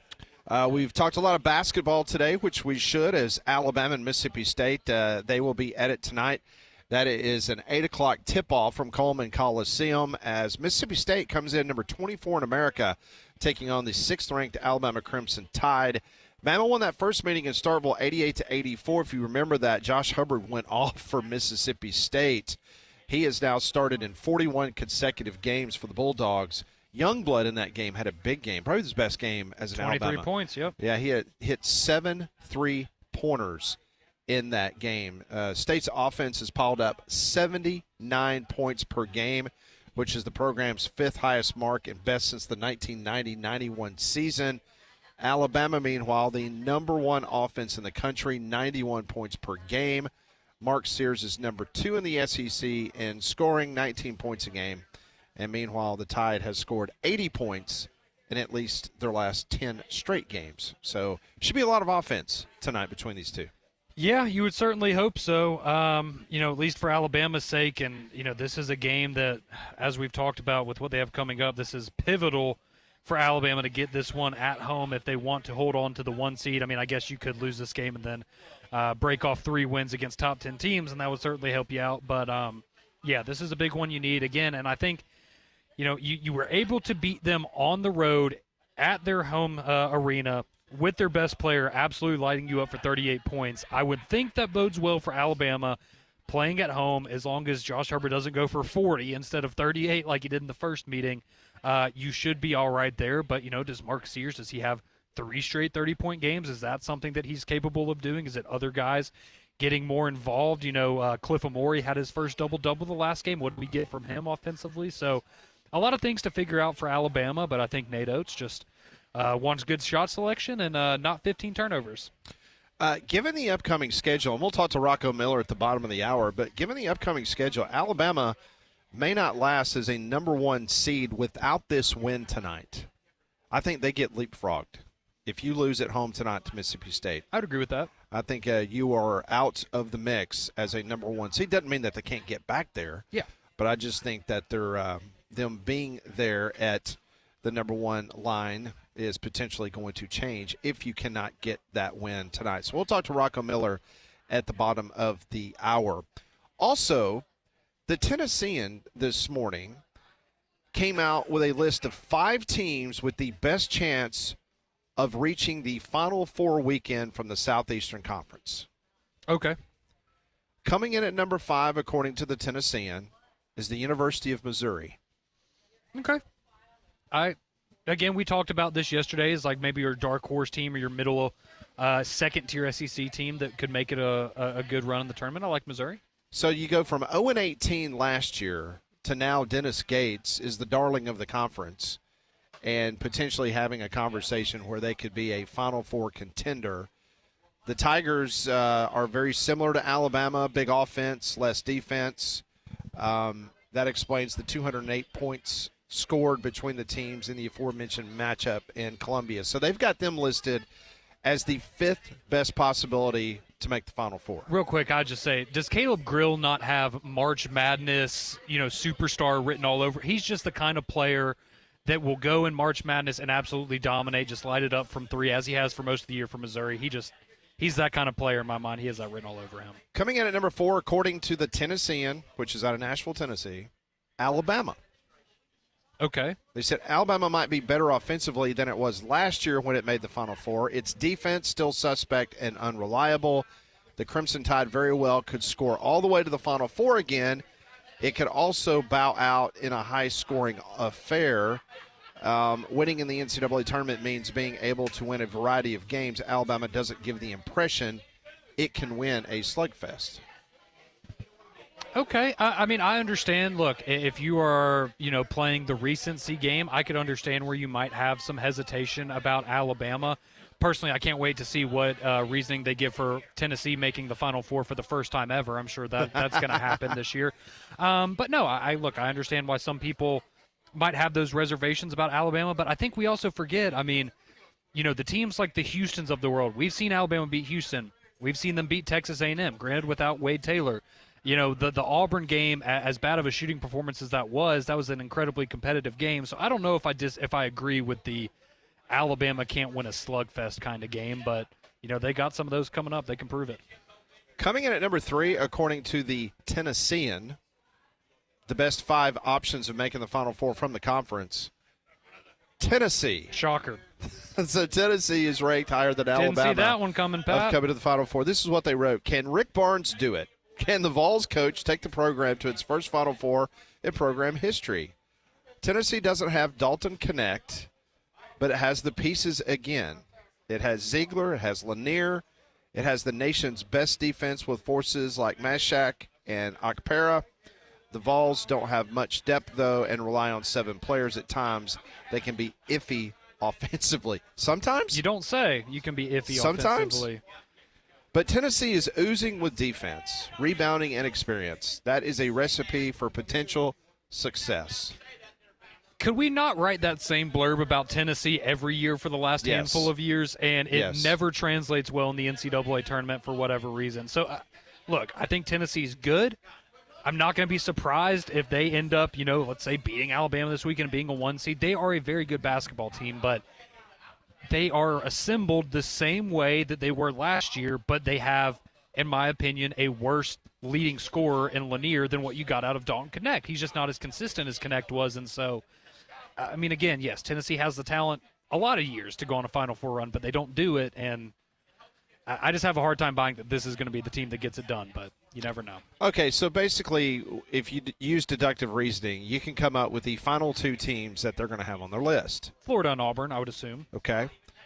Coming in at number 2, according to the Tennessean, the most likely team from the Southeastern Conference to make the Final Four. Oh, it might be Vanderbilt. The Auburn Tigers. Oh, ho, ho, ho. According to the Tennessean, Controversy. Auburn has been the best team in the nation throughout the season. It has stacked up an insane postseason resume and is as battle-tested as a team can be. Janai Broome is going to win multiple National Player of the Year awards. The Tigers can do it. They can do it very well. They could reach their second Final Four under Bruce Pearl. Why are they not atop the list? Pettiford is outstanding, but he's a freshman point guard, and those can be hard to trust in the NCAA tournament. It's also hard to trust whether Auburn will handle the stage or will have a flare of immaturity like it did when Chad Baker Mazzara in his first-round loss last season against Yale. Okay, I think it's fair. I'm not going to put too much weight into the Pettiford thing, I'll be honest, and part of that is I know that they now obviously have Florida at number 1, and as good as Walter Clayton is, he really doesn't play defense. So I hope they're holding that against Florida for the similar reasons. But, if you do want to look at, since the Final Four run for Auburn, they have had a bit of a tricky time in March, and so if you want to bet on that happening again, I could see where that's coming from, but I'm sorry, I don't know how you could have watched Auburn, even if you didn't watch every game this year. Let's say you've only watched half of their games this year. I just don't see how you couldn't have them at number 1, but, Florida did beat them in their arena, so. Florida was number 1, according to the Tennessean. Says the best version of Florida is the best team in the SEC, which makes it the best team in the nation on account of the SEC's strength. The Gators have 3 senior guards who can shoot. They're elite rebounding the ball and can beat teams up. Look at what Florida did in its 90-81 win at Auburn and in the 30-point dismantling of Tennessee in January. The key for Florida is getting consistent and elite play from its post players. Gators are the team with the best chance from the Southeastern Conference to get to the Final Four. Okay, again, all right, so you're cherry-picking the win over Tennessee, but you're not acknowledging the blowout loss you took to Tennessee, which, in my opinion, kind of evens that one out. And again, they have some really good players. I know they've been banged up and dealing with some injuries with some guys in the post and some of their bigger guys. But again, I look at any of those teams on that list when they're playing their best basketball, they can probably beat any team in the country. But again, for Florida, I look at it as your best player is Walter Clayton, and he does not play defense a lot of the time. And that's something that's concerning for me going into an NCAA tournament where guard play is pivotal. And sure, if he's giving you 30 a night, you'll take it. So where would you handicap it right now? Auburn would be number 1. Yes. Who would be number 2? I would have Florida at number 2. Okay. I would go. Would you go Alabama 3, then Tennessee? I'll be completely honest with you. I would go Auburn, Florida, Alabama, probably Missouri, and then Tennessee. Is it just because Tennessee is not consistent from an offensive standpoint? Is that why? No, and I don't think they're as good as some of the Tennessee teams we've had in recent years, and they don't have a truly dominant player, at least on a consistent level. That can take the game over? Exactly. Although Lanier did score 30 against A&M. And that was great, but then what happens when he doesn't show up and they have a bad night offensively? And Ziegler, if he struggles, again, if Tennessee plays their A game for 6 straight games in the NCAA tournament, sure, they can go on a run and do that, but They also, again, they play a style of basketball that if you come up on a team that's hot and is going to score 90 on you, I don't have faith that Tennessee is going to be able to match that in an NCAA tournament game. Well, there's one thing's for sure. If you follow the net rankings on a daily basis, it is just every single day. If you're an SEC basketball fan, like you're walking away going, man, this is heaven on earth. Mm-hmm. 4 of the top 6 teams in the NCAA's net rankings are from the SEC. Auburn first, Florida 4th, Tennessee 5th, Bama 6th. The SEC leads the nation with 7 teams ranked in the top 25, 13 in the top 50 of the net. SEC teams have amassed 89 Quad 1 wins, 151 wins against Quad 1 and Quad 2 teams combined. The SEC averages 5.56 Quad 1 wins per team and 9.44 Quad 1 and 2 wins per team. That both leads the nation. 10 SEC teams have at least 5 Quad 1 wins. 5 have at least 7, and 3 have at least 9. That's as dominant as you will ever see. They will be writing case study about this year's SEC. Not to be Debbie Downers, Pat, but they're also 112 and 112 right now. And, I had to bring that up. I had to bring it up. They cannot get above 500 They cannot to save their life. It's just crazy. Kevin Skarbinski tweeted this out this morning. I'm going to give him credit for finding this. This is pretty amazing. The state of Alabama has 8 teams in the net's top 125, more than any other state but California, a combined 705 win percentage in league games, better than any state but Vermont and New Mexico, the only state with 2 teams in the top 6 of every poll and metric. That is remarkable. To have the state of Alabama, not only just Alabama and Auburn, but have the likes of what Jacksonville State, what South Alabama, Troy, UAB, Sanford, what they've all been able to do. I know Miles is having a great season as well. And North Alabama. Yep. So, yeah, it's just been pretty amazing on this college basketball run that we have been experiencing. And you know what? The fun is really about to get going over the course of the next 3 weeks. We will talk to our bracketeer, our bracketologist, Rocco Miller, at the bottom of the hour. We'll get his thoughts on where things currently stand with all of our teams that we cover here on Jocks 94.5. We're live at Social Taco. This is Jocks 94.5.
117 on a gorgeous Tuesday. Thanks for coming out and seeing us at Social Taco. We're here each and every Tuesday.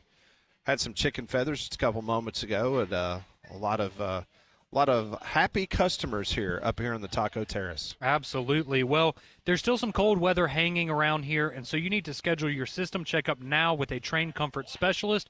Trane's been recognized for 10 consecutive years as America's most trusted HVAC brand, and they are our exclusive home comfort partners right here at Jocks 94.5. Go visit them online at Trane.com to find a comfort specialist near you. So Kirby Smart was speaking at a Nike coaches clinic, okay? So if you can envision, he is standing up there with some type of electronic device in his hand in which he is controlling the screen to his right. Is he doing like a PowerPoint? Something of that nature. And so up on the screen, you have, obviously, you got Bryce Young, then you've got Joe Burrow, Johnny Manziel, and Cam Newton.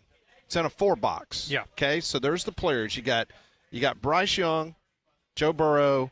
Then at the bottom left, you've got Johnny Manziel, and then next to Manziel, you have Cam Newton. So let's take a listen to what Kirby Smart had to say to the folks in attendance. What do these guys have in common? Speak up. Heisman. It's a good answer. That's actually true. They're definitely quarterbacks. That's the most elementary thing. Heisman, quarterbacks, champions. He ain't champion of what? Champion of fireball. All right. I'm gonna go here for you. There's Heisman, right? They all had great days versus our defenses. Okay, they both, all four of them went off on us in some way, shape, or form. Okay. There you go. He made up for it, right? Yeah. So obviously, Bryce Young went off on his Georgia defense. Joe Burrow went off on his Georgia defense. Johnny Manziel went off against his Alabama defense. Yep. Twice. And then Cam Newton went off against Kirby Smart's defense at Alabama. But I understand that the Texas A&M folks not taking too kindly to Kirby Smart making a joke about him being the champion of fireball. I mean, it's Johnny Manziel, right? You know what he is. If you love him, hate him. I think he would appreciate that comment from Kirby. I don't think you'd take offense to that, right? It's, hey, I was a great player. I was a great player. I won every party I went to. I was about to say, he seems to be very self-aware of, hey, I was a good enough football player to where in college I could just roll the ball out there and dominate, but that didn't work out for me in the NFL, and I cared more about partying than taking my career seriously. I think he'd be the first person to acknowledge that. So the A&M people always need something to be fired up about. But, hey, credit to Kirby for taking a fun little jab there in the moment. That seemed like it came off the cuff, too, so that was good, quick-witted by Kirby. That was good by Kirby. The NFL Scouting Combine is going on this week in Indianapolis, and ESPN's Mel Kiper Jr., he has just released another mock draft. Mm-hmm. And it remains pretty consistent with many of his other mock drafts. He still says that Bama guard Tyler Booker and linebacker Jahad Campbell will be first-round selections in April. That is all he has listed for Alabama players in the first round. And he has them actually going back-to-back. He has Booker going 18th overall to the Seahawks, which kind of ironic. They traded Ryan Grubb for Tyler Booker, I guess, in that scenario. Yep. And then Tampa Bay at 19 would take Campbell. So no Jalen Milroe in the first round. Not surprised. And we talked to Mike Rodak just a couple of minutes ago, and he says the ceiling for Milroe would be maybe a high first-round pick. My thing with Milroe, right, was it was always going to come down to, is there a team that feels, they fall in love with him and his personality, his just raw athleticism, and they feel like they can fix him.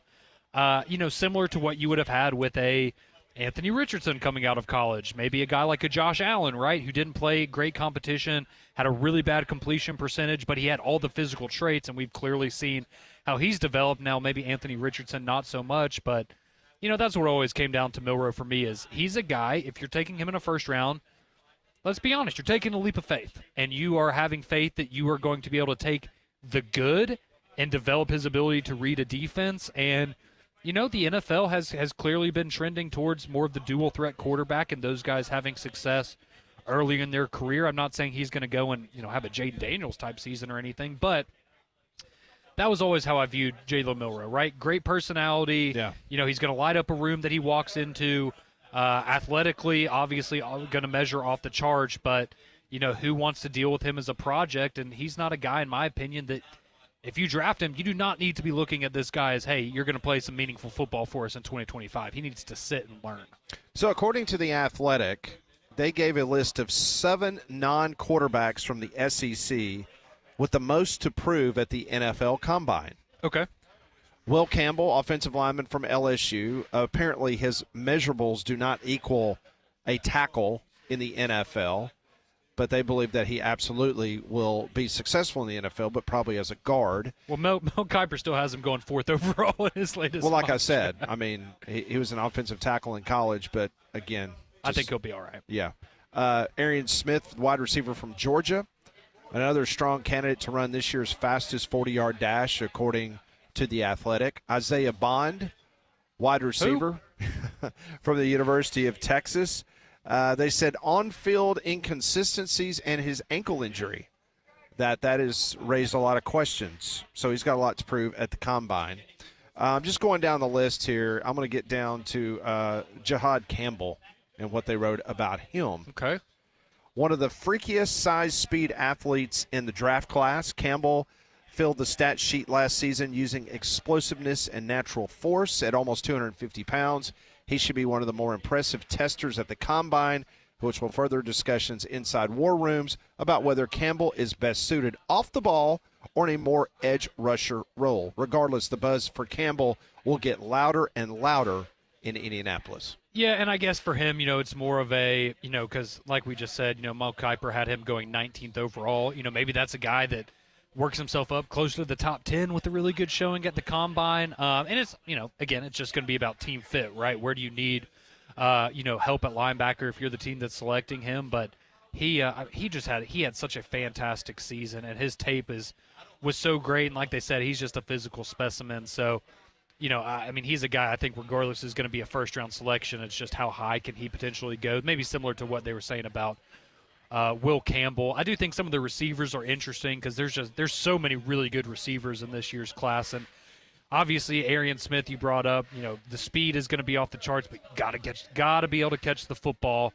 And I think for Isaiah Bond, it's just going to be all right. What was the drop off between Alabama and Texas, right? Why were the numbers not? I know he was banged up, but why were the numbers in a Texas offense that was pretty good this year? Why was that lacking? Why was a guy like a Matthew Golden more of a threat late in the season? Why was a freshman Ryan Wingo? Why did he kind of overtake that second role at times? So a lot of questions there, but a lot of guys that are going to have opportunities, and I think a lot of those guys are Combine guys, right? Especially those 2 wide receivers. They're the speed guys, and we know how much people love to salivate over those 40-yard dash times. No doubt about it.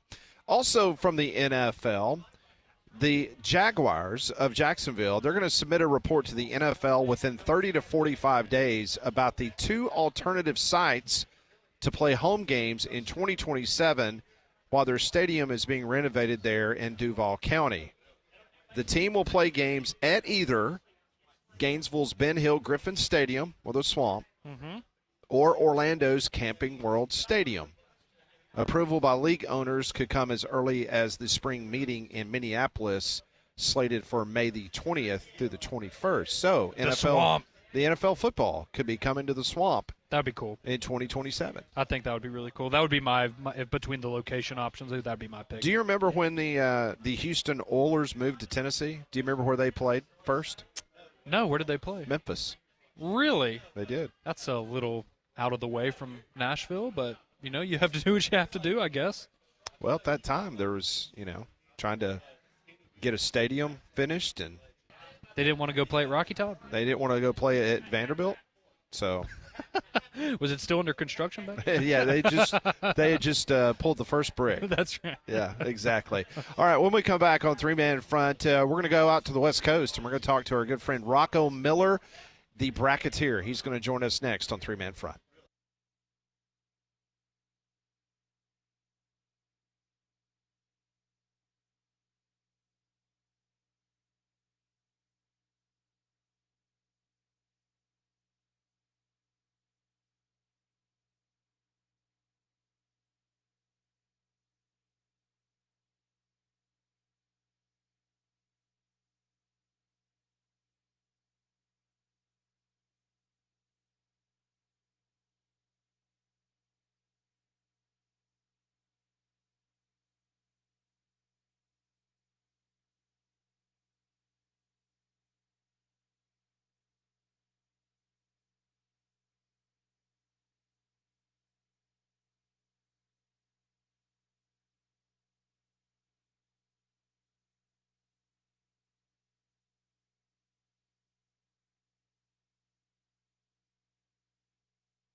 Welcome back in. It's three-man front. We're live at Social Taco. We'll take you up to the Paul Feinbaum Show. Pat, Conrad, Molly with you. Landrum has been sending me videos from Boulder, Colorado. Beautiful. It's absolutely beautiful. Yes. Now I know why Coach Prime didn't want to coach in the NFL. It's a beautiful town. Yeah, it is. But, hey, we're fortunate here at Social Taco. It's beautiful outside. The patio's open, very full out there. People enjoying their chicken feathers, tacos, Mexican pizzas, all that great stuff. So we'll be here for a little while longer. It's beautiful here in Birmingham as well. Absolutely. 70 degrees today, 76 tomorrow. So, yeah, it seems like spring may have finally made its way to Birmingham. Joining us now on the Buyer's Right Hotline, friend of the program. He is the bracketologist on this program, the bracketeer, and I'm talking about Rocco Miller. He joins us on Three-Man Front. Rocco, I hope you're doing well on this Tuesday. I'm doing great, fellas. It's an honor to be included on Social Taco Tuesday. How about that? In Birmingham. That's big time. I know you guys have a good time down there on Tuesdays, so it's a good day to join you. Thanks for having me on. Oh, listen. Okay, so let's start with the first thing. Obviously, we talk a lot of Alabama and Auburn basketball on this program. Auburn right now, the number one overall seed, whether it's your bracket or anybody else's bracket. So how far is Auburn ahead of the number 2 team in your bracket, in your opinion? Well, yeah, I think they've just got an overwhelming amount of evidence, as you said, to be the top team, no matter how you want to slice it, right? So they have 11 wins against projected tournament teams. They've got one of the best road wins in the country possible at Alabama. They backed that up with wins against Houston, Iowa State, Purdue, Memphis, at Ole Miss, at Vanderbilt, et cetera, et cetera, et cetera. So they just lead the country in so many important categories. They easily have the best resume. And I think the only way you can poke holes in Auburn is looking at the loss at Duke, but that's a road game. So traditionally that wouldn't be, that's not really a fair fight. You're playing on the road. And then the performance numbers, some of the models like Duke more, some of them like Houston more. But again, we've seen Auburn play both teams. So I think it's pretty clear to look at the entire body of work and have Auburn be that choice. Now, again, I think Auburn's got a little bit of room here to lose one and still be number one overall. But if they lost a couple, then maybe we could look at putting Duke or even like a Florida or Houston above them. But I think they're at least 2 losses away. Okay, Rocco, so now for Alabama on that similar note, I don't think anybody thinks they're going to make a run at the number 1 overall seed, but right now where they sit, 4 games coming up, you got Mississippi State, Tennessee, Florida, Auburn, plenty of opportunities there. Obviously, if you go 4-0, you're going to be a 1 seed, but what does Alabama need to do right now to stay on the 1 line? What is, I guess, the worst outcome over these next 4 games that could keep Alabama still as a 1 seed? Well, I think big picture, there's 6 teams right now that are all deserving to be a number 1 seed. Obviously, we can only take 4 as number 1 seeds across the 4 different regions. So it's a very clear divide between number 6 and number 7. So those 6, of course, are Auburn, Duke, Florida, Alabama, Houston, and Tennessee. And I think, with that being said, I don't think there's really much of a world where Alabama would fall lower than a 2 because there is so much of a gap between those 6 and then the next cut of teams. Having said that, they do have that big matchup, like you said, with Florida on March 5th. They have a lot of other big games like Mississippi State tonight and others. So, as it stands right now, I think they were the last of my number 1 seeds, partly because they're out of these teams. They're one of the only teams to take 2 home losses. They lost at home, of course, to Auburn, which is no real problem, but losing at home to Ole Miss, you're then these teams are so good, you guys, that you're looking for any kind of flaws. And Alabama's the only one that's lost at home twice, so they might be picked apart for that. So they certainly don't want to lose a 3rd home game because that might make it really easy to keep them off the number 1 line. But in terms of all the good, they've got 8 Quad 1A wins, which is the top half of Quad 1. And that is the number 1 team in the country. That's more than Auburn. Auburn only has 7. And so there's so much to like. And then, you have these little things that you have to try to look at to separate these teams, but there's not much separating them. So, let me follow up with that real quick, Rocco. So, Alabama, they're going to go on the road and play Tennessee this weekend.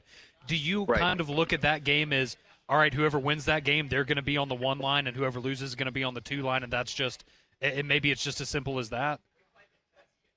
Well, I would say it's more like the loser of that game will be on the 2 line, because that will give the loser a sixth. Yeah. Yeah, because that'll give the loser a 6th loss. But if Florida and Houston keep winning, it's going to be hard to overcome those two as well, because they have fewer losses. Florida only has 3 losses, and they have the best road win in the country at Auburn. And then Houston is undefeated on the road. They're 9-0 on the road. It's crazy. So it's just like I said, it's crazy. It's just amazing how many good options there are right now. But most years, as we go through these last couple of weeks, it will get a little bit more clear. Somebody's going to lose, obviously, on Saturday. Somebody's going to lose that Florida-Alabama game on March 5th. And there's going to be other, surprises as we go along. So I think by the end we'll get to a clear answer. And I just want to praise all 6 teams right now, because they're all very deserving of being a number 1 seed. We're talking to Rocco Miller, the Bracketeer. You can follow his work at bracketeer.org.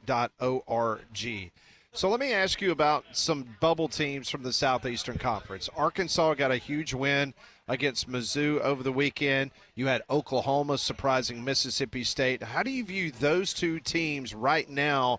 I know they're on the bubble. Do you think when it's all said and done, they'll have enough on their resume to make the big dance? Well, for Arkansas, they're in a win-loss situation where they need to be either near 500 or 500 or better in their meaningful games. So Arkansas played 7 games in Quadrant 4 that I think the committee will kind of dismiss, right? So if you look at the rest of their results right now, they're 2 under 500, and that would leave them in a vulnerable position to be left out of the field. Now on Wednesday, tomorrow, they host Texas. Texas is in the exact same position in terms of their record. Now, you could argue Arkansas, of course, with their road Kentucky and their road Texas wins, are in a better position to be selected based on the wins alone.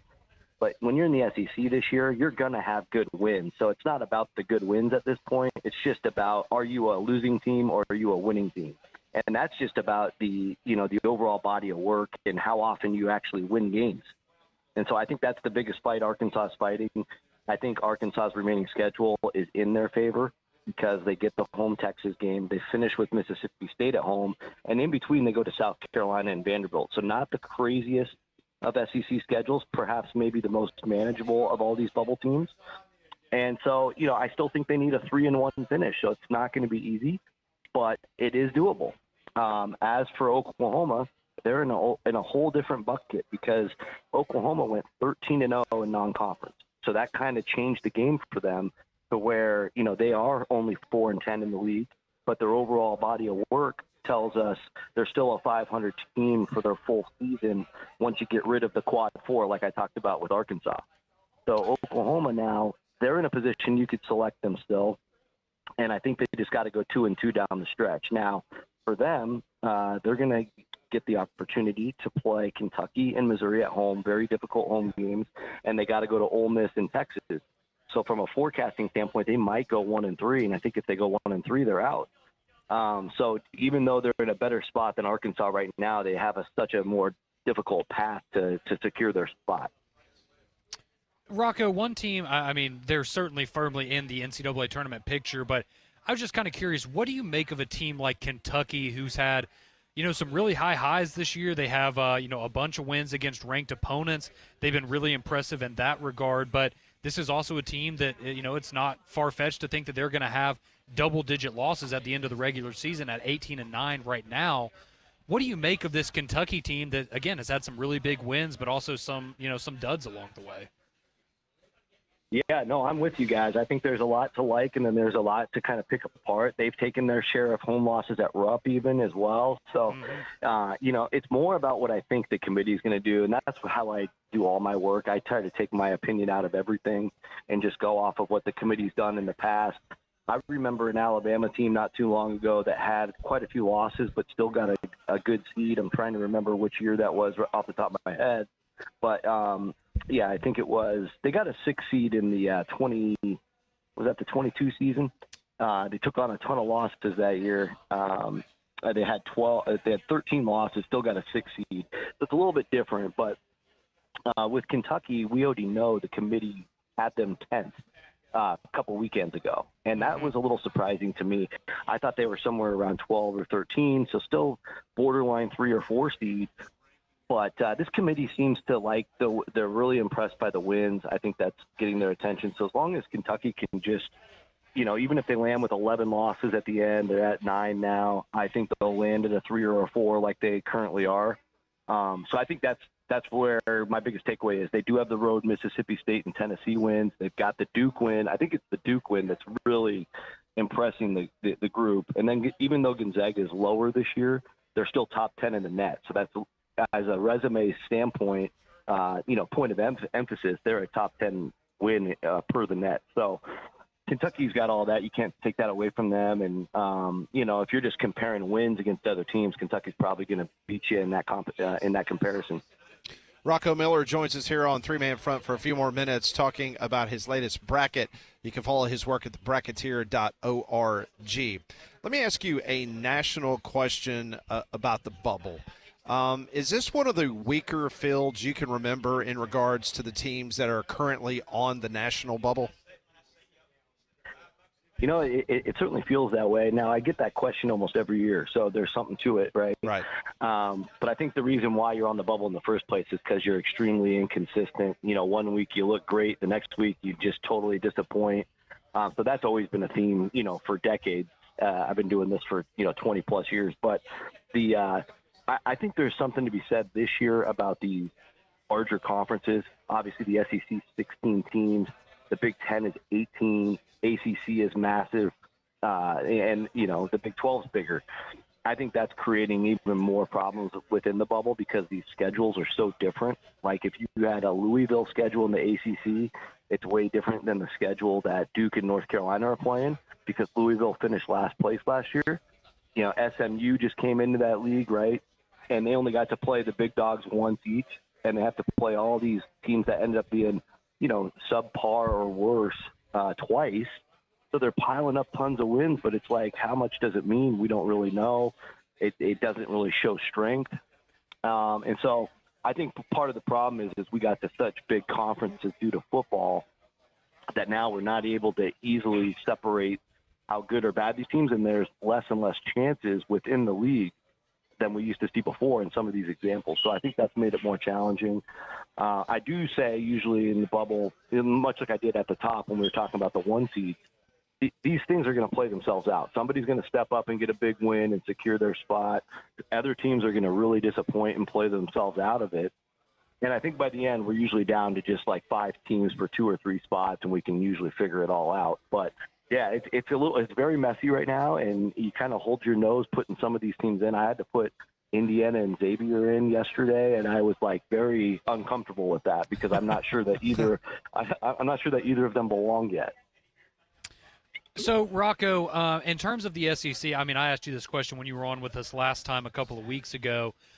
Just the total number of SEC teams in the tournament. Right now, maybe how many teams do you have projected in from the SEC, and then what do you think that number ultimately ends up at? I know last time I asked you, is there any possibility of 14, and it doesn't seem like that's going to happen, and that's what you said last time. So just curious to see if that number has changed in your mind over the last couple of weeks since we last talked.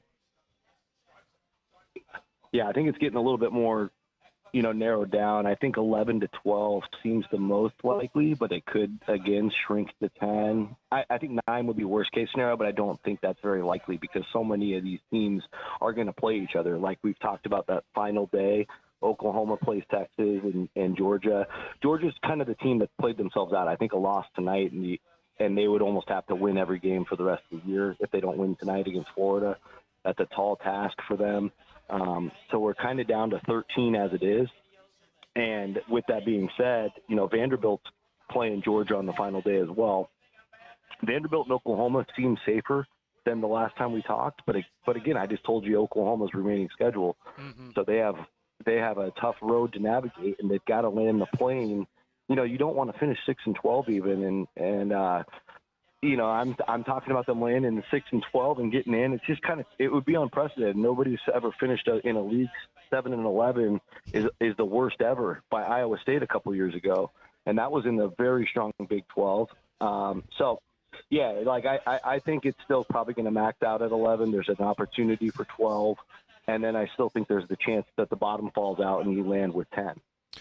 Final question. I'm just curious because I know it changes on a year-by-year basis, and I remember last year having this discussion with you, and in regards to last year, coming into the conference tournaments, you believe that that final Friday that the hay was in the barn in regards to that committee.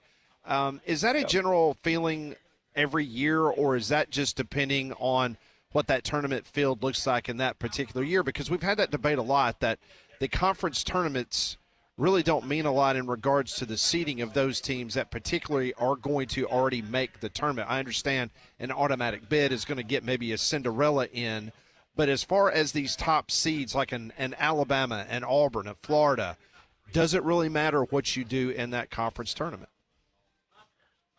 Yeah, unfortunately, I don't think it will matter that much unless they get bounced in the first game, right? Okay. Like if Alabama or Florida or Tennessee show up and lose Thursday, I think that's enough time for them to be affected. But you know what, we had to learn the hard way a couple of years back when A&M made that run to the championship, and it looked for sure like they belonged in the field. Like they picked up so many great wins in Nashville just in that 1 week. And it was like they were not even close to getting in. They were fourth team out still by the committee, which just the only thing it said was that they were not paying attention, or they were paying attention, but all the voting and all the seeding was done earlier in the week, and there was nothing to be done to go back and change it. And the only way they have been changing it in these last couple of years is when a team, like you said, goes and steals the bid. Like Oregon stole the Pac-12 bid last year, Right. and NC State obviously in the ACC, and there was like 4 or 5 of those. So they just work on those contingencies. But it's unfortunate because there's not a lot to play for in that week for the teams that are already in. And it actually does open the door wider, I think, for somebody to come in like an NC State or an Oregon last year to steal the bid, because if I'm a coach of one of those teams in, why make your guys go hard when you can save your bodies for the real deal the week after? That is Rocco Miller. We always appreciate his insight, his analysis as we talk about March Madness. Rocco, look forward to our next visit. Take care, and we'll talk to you soon. Anytime, fellas. Enjoy the tacos. Thank you very much. That is Rocco Miller joining us on the Buyers Right Hotline. We're live at Social Taco. We'll put a bow on this one. This is Three Man Front on Jocks 94.5.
No, Conrad, that is not In Sync.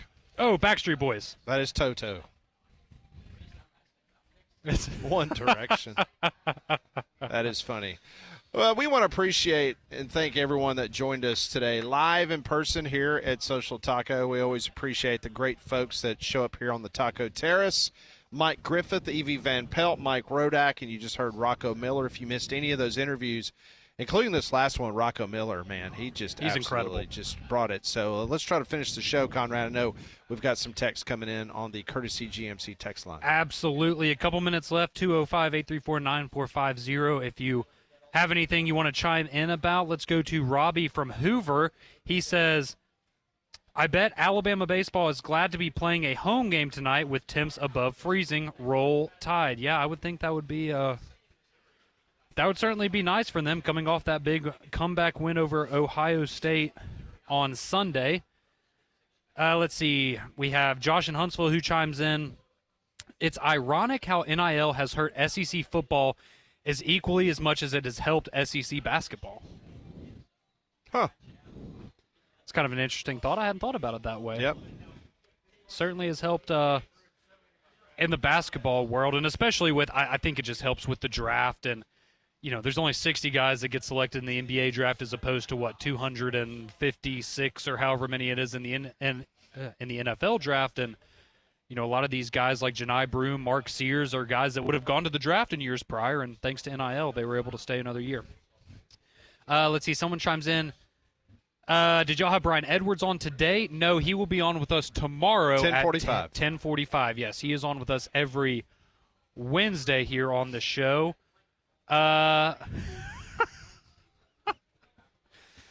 Somebody chimes in. I can't read the second half of this, but I can read the first half. They just chime in and say, I didn't know how much I hated Texas A&M until I saw the Midnight Yell crew. They just now saw it? Yeah, I'm envious of whoever's been living under that rock and hasn't had to experience the Yell team until now. But and the Milkmen, the Merry Milkmen, that's right. Yeah, he said they would be right at home in a parade of sorts. Oh boy. Let's see. Steve from Tuscaloosa chimes in. Is he coming after you about your Nate Oates comments? He is yesterday? not. He is not. Yes, he dubbed me the MSNBC of Jocks 94.5 yesterday. And you know what, Steve? You were right. Hubert Davis, if you missed the news earlier, signed a contract extension apparently back in December, I believe, and just now coming to light now. So it looks like North Carolina is set, at least right now, with their head coach. But he chimes in and says, Molly delivering big time with Africa, #Dad Rock. Everyone, that's one of those songs, anytime you play it as a bumper music, someone's going to compliment it. It's a great song. It's a great song. It is a great song. So appreciate all of you chiming in throughout the day on the Courtesy GMC text line. We really do enjoy your engagement each and every day here on the show. So tomorrow we have got another very, very busy Wednesday, including Brian Edwards at 10:45. We will talk to Chris Stewart, the voice of the Alabama Crimson Tide, coming off the big game tonight. We'll get his thoughts on Alabama's performance against Mississippi State. Also tomorrow we will hear from Jonathan Nelson, the general manager of the Birmingham Barons. A lot of things already percolating down at Regions Field. We will talk to him about that. And Peter Raderkus, who covers the Auburn Tigers for AL.com, he will be one of our featured guests on the show.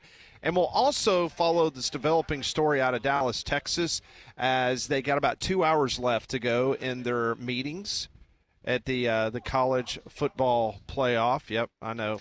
I was about to say, a little bit of breaking news at the end of the show. Ricky Gibson, a defensive back for Tennessee, announces he's going to enter the spring portal.